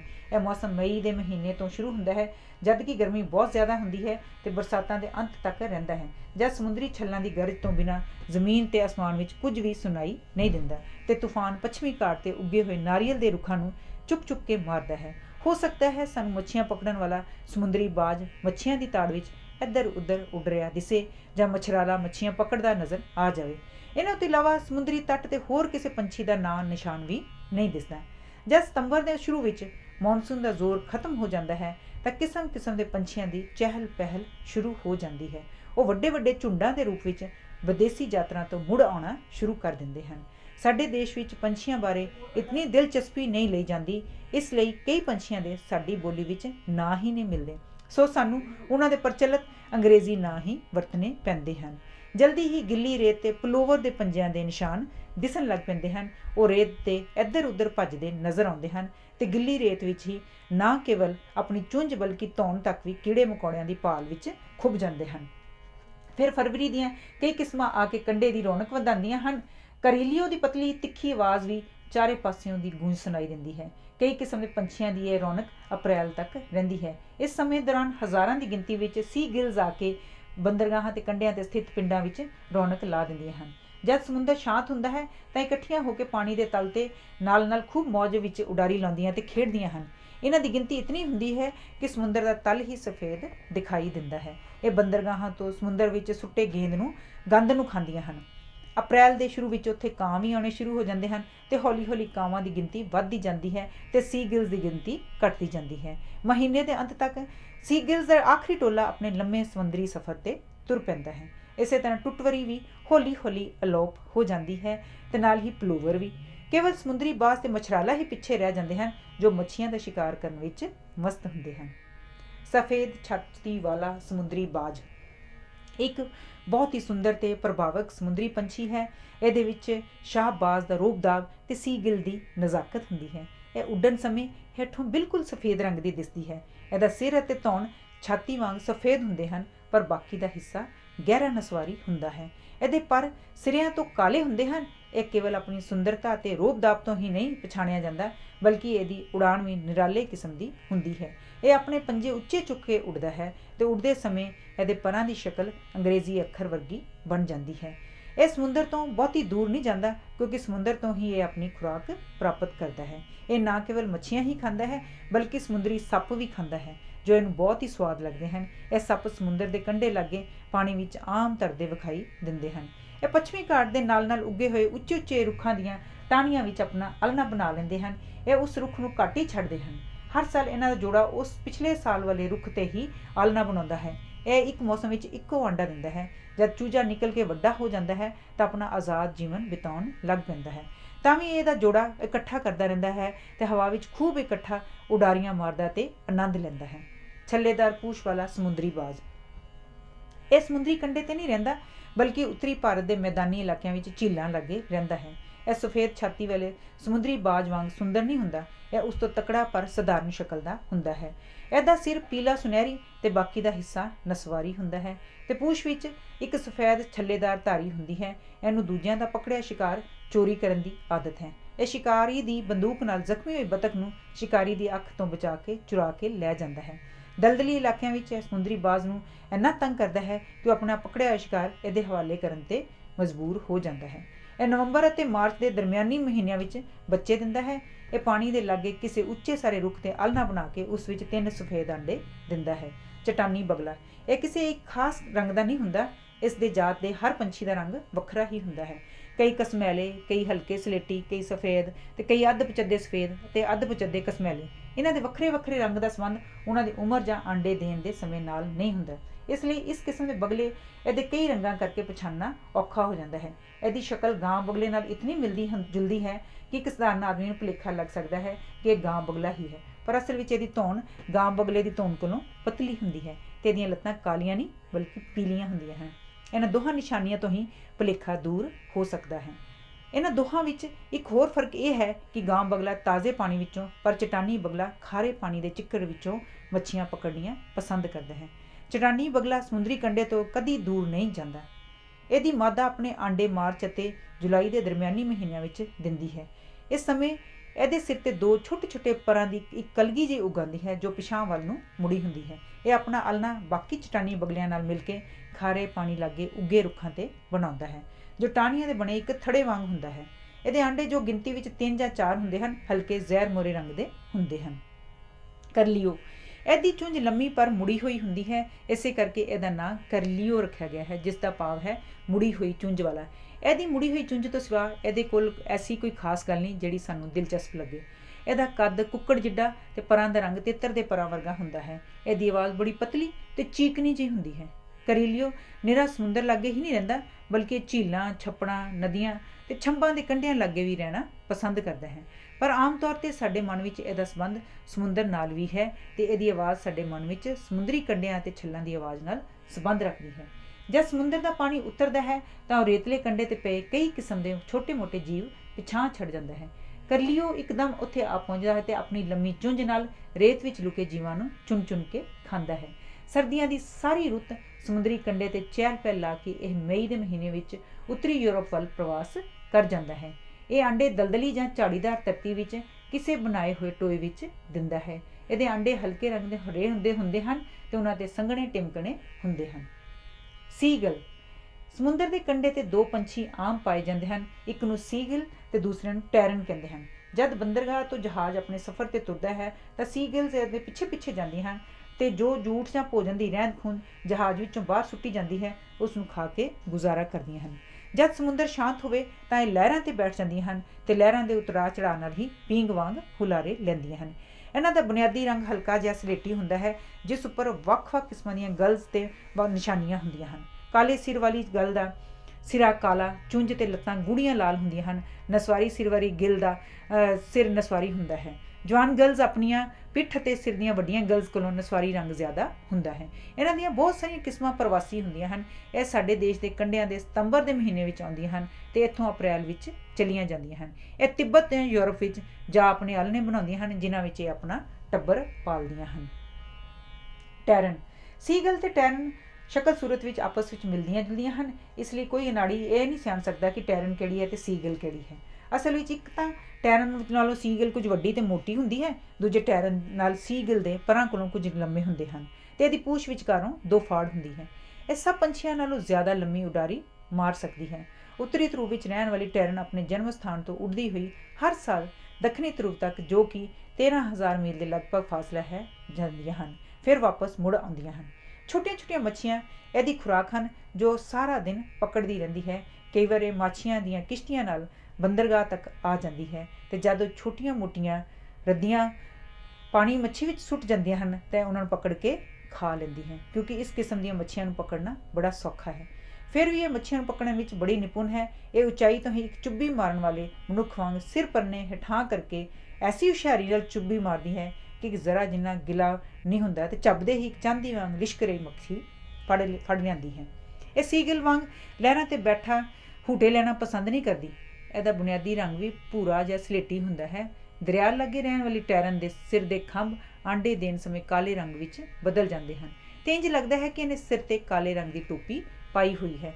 ਇਹਦੇ ਪੰਜੇ ਵੀ ਪਾਣੀ ਵਿੱਚ ਰਹਿਣ ਵਾਲੇ ਪੰਛੀਆਂ ਦੇ ਪੰਜਿਆਂ ਵਾਂਗ ਚੱਪੂ ਰੂਪੀ ਹੁੰਦੇ ਹਨ। ਕੂੰਜਾਂ ਵਾਂਗ ਇਹ ਵੀ ਉਡਾਰੀ ਸਮੇਂ ਬੜੀ ਸੁੰਦਰ ਲੱਗਦੀ ਹੈ। ਕਈ ਵਾਰ ਇਹ ਮਛਰਾਲੇ ਕੋਲੋਂ ਉਹਦੀ ਪਕੜੀ ਹੋਈ ਮੱਛੀ ਖੋਹ ਲਿਆਂਦਾ ਹੈ। ਇਹ ਕਿਸੇ ਰੁੱਖ 'ਤੇ ਚੜ੍ਹ ਕੇ ਨਹੀਂ ਸੌਂਦੇ। ਜਦੋਂ ਆਰਾਮ ਕਰਨਾ ਹੋਵੇ ਤਾਂ ਇਹ ਰੇਤਲੇ ਕੰਢੇ 'ਤੇ ਜਾਂ ਦਰਿਆ ਵਿੱਚ ਬਣੇ ਕਿਸੇ ਟਾਪੂ 'ਤੇ ਖੜੇ ਖੜੇ ਹੀ ਆਰਾਮ ਕਰ ਲੈਂਦੇ ਹਨ। ਇਹ ਆਂਡੇ ਗਰਮੀਆਂ ਦੀ ਰੁੱਤ ਵਿੱਚ ਰੇਤ 'ਤੇ ਹੀ ਦਿੰਦੀਆਂ ਹਨ। ਇਹਨਾਂ ਦੇ ਆਂਡਿਆਂ ਦਾ ਰੰਗ ਹਲਕਾ ਸਲੇਟੀ, ਘੀਆ ਕਪੂਰੀ, ਹਲਕਾ ਗੁਲਾਬੀ ਜਾਂ ਬਿਸਕੁਟੀ ਹੁੰਦਾ ਹੈ। ਗੰਗਾ ਜਾਂ ਜਮਨਾ ਦੇ ਨਦੀਆਂ ਵਿੱਚ ਬਣੇ ਛੋਟੇ ਛੋਟੇ ਟਾਪੂਆਂ 'ਤੇ ਗਰਮੀਆਂ ਵਿੱਚ ਟੈਰਨ ਦੇ ਸੈਂਕੜੇ ਆਂਡਿਆਂ ਦੀ ਗਿਣਤੀ ਵਿੱਚ ਪਲਦੇ ਹਨ। ਇਹਦੇ ਬੱਚੇ ਬੜੇ ਤੈਰਾਕ ਹੁੰਦੇ ਹਨ। ਟੈਰਨ ਦੀ ਆਵਾਜ਼ ਹੋਰਨਾਂ ਪੰਛੀਆਂ ਦੀ ਆਵਾਜ਼ ਵਾਂਗ ਸੁਰੀਲੀ ਨਹੀਂ ਹੁੰਦੀ, ਬਲਕਿ ਉੱਡਦੇ ਉੱਡਦੇ ਇਹ ਤਿੱਖੀ ਜਿਹੀ ਚੀਕ ਮਾਰਦੀਆਂ ਹਨ। ਜੇ ਤੁਸੀਂ ਉਸ ਥਾਂ ਵੱਲ ਚਲੇ ਜਾਓ ਜਿੱਥੇ ਇਹਨਾਂ ਨੇ ਆਂਡੇ ਦਿੱਤੇ ਹੋਣ ਤਾਂ ਇਹ ਚੀਕਾਂ ਮਾਰਦੀਆਂ ਉੱਡ ਜਾਂਦੀਆਂ ਹਨ ਅਤੇ ਗੁੱਸੇ ਵਿੱਚ ਚਪਟ ਕੇ ਤੁਹਾਡੇ ਵੱਲ ਆਉਣਗੀਆਂ, ਪਰ ਤੁਹਾਨੂੰ ਛੂਹਣਗੀਆਂ ਨਹੀਂ। ਕੁਝ ਸਵਾਲਾਂ ਦੇ ਉੱਤਰ। ਪ੍ਰਸ਼ਨ: ਸ਼ਿਕਾਰੀ ਪੰਛੀ ਆਪਣੇ ਆਲ੍ਹਣੇ ਪਹਾੜਾਂ ਦੀਆਂ ਚੋਟੀਆਂ ਲਾਗੇ ਕਿਉਂ ਬਣਾਉਂਦੇ ਹਨ? ਉੱਤਰ ਹੈ ਉਚਾਈ ਤੋਂ ਆਪਣੇ ਸ਼ਿਕਾਰ ਦੀ ਚਾਰ ਚੁਫੇਰ ਤਾੜ ਰੱਖ ਸਕਦੇ ਹਨ ਅਤੇ ਬਨਸਪਤੀਹੀਨ ਚਟਾਨਾਂ ਉਹਨਾਂ ਦੇ ਆਂਡਿਆਂ ਨੂੰ ਸੱਪਾਂ, ਕਿਰਲਿਆਂ ਆਦਿ ਤੋਂ ਬਚਾ ਕੇ ਰੱਖਦੀਆਂ ਹਨ। ਪ੍ਰਸ਼ਨ: ਸ਼ਿਕਾਰੀ ਪੰਛੀਆਂ ਦੀਆਂ ਲੱਤਾਂ ਅਤੇ ਪੱਟ ਛੋਟੇ ਅਤੇ ਬਹੁਤੇ ਮਜ਼ਬੂਤ ਕਿਉਂ ਹੁੰਦੇ ਹਨ? ਉੱਤਰ: ਲੱਤਾਂ ਅਤੇ ਪੰਜਿਆਂ ਦੀ ਮਦਦ ਨਾਲ ਉਹ ਆਪਣਾ ਸ਼ਿਕਾਰ ਕਾਬੂ ਕਰਦੇ ਹਨ, ਇਸ ਲਈ ਉਹਨਾਂ ਦਾ ਮਜ਼ਬੂਤ ਹੋਣਾ ਜ਼ਰੂਰੀ ਹੈ। ਪ੍ਰਸ਼ਨ: ਸ਼ਿਕਾਰੀ ਪੰਛੀ ਵਿੱਚ ਗਾਉਣ ਦੀ ਸ਼ਕਤੀ ਕਿਉਂ ਨਹੀਂ ਹੁੰਦੀ? ਉੱਤਰ: ਉਹ ਚੁੱਪ ਚਪੀਤੇ ਆਪਣੇ ਸ਼ਿਕਾਰ 'ਤੇ ਝਪਟਦੇ ਹਨ ਤਾਂ ਜੋ ਉਹਨਾਂ ਦੇ ਸ਼ਿਕਾਰ ਚੁਕੰਨਾ ਹੋ ਕੇ ਹੱਥੋਂ ਨਾ ਜਾਂਦਾ ਰਹੇ। ਗਾਉਣ ਨਾਲ ਉਹ ਖਬਰਦਾਰ ਹੋ ਕੇ ਉੱਡ ਜਾਵੇਗਾ। ਪ੍ਰਸ਼ਨ: ਉੱਲੂ ਆਪਣੀ ਧੌਣ ਤਕਰੀਬਨ ਪੂਰੇ ਦਾਇਰੇ ਵਿੱਚ ਘੁਮਾ ਸਕਦਾ ਹੈ, ਇਸ ਦਾ ਕੀ ਕਾਰਨ ਹੈ? ਉੱਤਰ: ਉਹਦੀ ਪੁਤਲੀ ਵਿੱਚ ਖੱਬੇ ਸੱਜੇ ਘੁੰਮਣ ਦੀ ਸ਼ਕਤੀ ਨਹੀਂ ਹੁੰਦੀ, ਉਹ ਅੱਖ ਵਿੱਚ ਨਗ ਵਾਂਗ ਜੜੀ ਹੋਈ ਹੁੰਦੀ ਹੈ। ਇਸ ਘਾਟੇ ਨੂੰ ਪੂਰਾ ਕਰਨ ਲਈ ਉਹਨੂੰ ਕੁਦਰਤ ਵੱਲੋਂ ਧੌਣ ਨੂੰ ਚਾਰ ਚੁਫੇਰੇ ਫੇਰਨ ਦੀ ਸ਼ਕਤੀ ਦਿੱਤੀ ਗਈ ਹੈ। ਪ੍ਰਸ਼ਨ: ਕਿਸਾਨਾਂ ਦਾ ਕਾਵਾਂ ਨੂੰ ਅੰਧਾਧੁੰਦ ਮਾਰਨਾ ਗਲਤ ਕਿਉਂ ਹੈ? ਉੱਤਰ: ਕਾਂ ਫਸਲ ਲਈ ਹਾਨੀਕਾਰਕ ਕੀੜਿਆਂ ਮਕੌੜਿਆਂ ਨੂੰ ਮਾਰ ਮੁਕਾਉਂਦੇ ਹਨ, ਇਸ ਲਈ ਉਹ ਕਿਸਾਨ ਦੇ ਮਿੱਤਰ ਹਨ। ਪ੍ਰਸ਼ਨ: ਚਿੜੀਆਂ ਬਾਕੀ ਪੰਛੀਆਂ ਤੋਂ ਕਿਉਂ ਦਲੇਰ ਹੁੰਦੀਆਂ ਹਨ ਤੇ ਪਕੜੇ ਜਾਣ ਤੋਂ ਕਿਉਂ ਨਹੀਂ ਡਰਦੀਆਂ? ਉੱਤਰ: ਮਨੁੱਖ ਆਪਣੇ ਕੰਮ ਧੰਦਿਆਂ ਤੇ ਖਿਆਲਾਂ ਵਿੱਚ ਮਸਤ ਇਸ ਮਸਕੀਨ ਜਿਹੇ ਪੰਛੀ ਵੱਲ ਧਿਆਨ ਵੀ ਨਹੀਂ ਦਿੰਦਾ, ਇਸ ਲਈ ਚਿੜੀ ਮਨੁੱਖ ਤੋਂ ਕੋਈ ਖਤਰਾ ਮਹਿਸੂਸ ਹੀ ਨਹੀਂ ਕਰਦੀ। ਪ੍ਰਸ਼ਨ: ਚਿੜੀਆਂ ਬਾਕੀ ਪੰਛੀਆਂ ਤੋਂ ਚਿਰਾਕੀਆਂ ਕਿਉਂ ਉੱਠਦੀਆਂ ਹਨ? ਉੱਤਰ: ਉਹ ਇਸ ਲਈ ਚਿਰਾਕੀ ਉੱਠਦੀ ਹੈ ਕਿਉਂਕਿ ਰਾਤ ਸਮੇਂ ਕੰਧਾਂ ਦੇ ਛੇਕਾਂ ਥੱਲੇ ਸੌਂਦੀਆਂ ਹਨ ਜਿੱਥੇ ਸਵੇਰ ਦਾ ਚਾਨਣ ਜਲਦੀ ਨਹੀਂ ਪਹੁੰਚਦਾ। ਸ਼ੁਭ ਸ਼ਾਮਾਂ ਸਹਿਤ। ਧੰਨਵਾਦ। ਹਰਜੀਤ ਪੰਗਾ।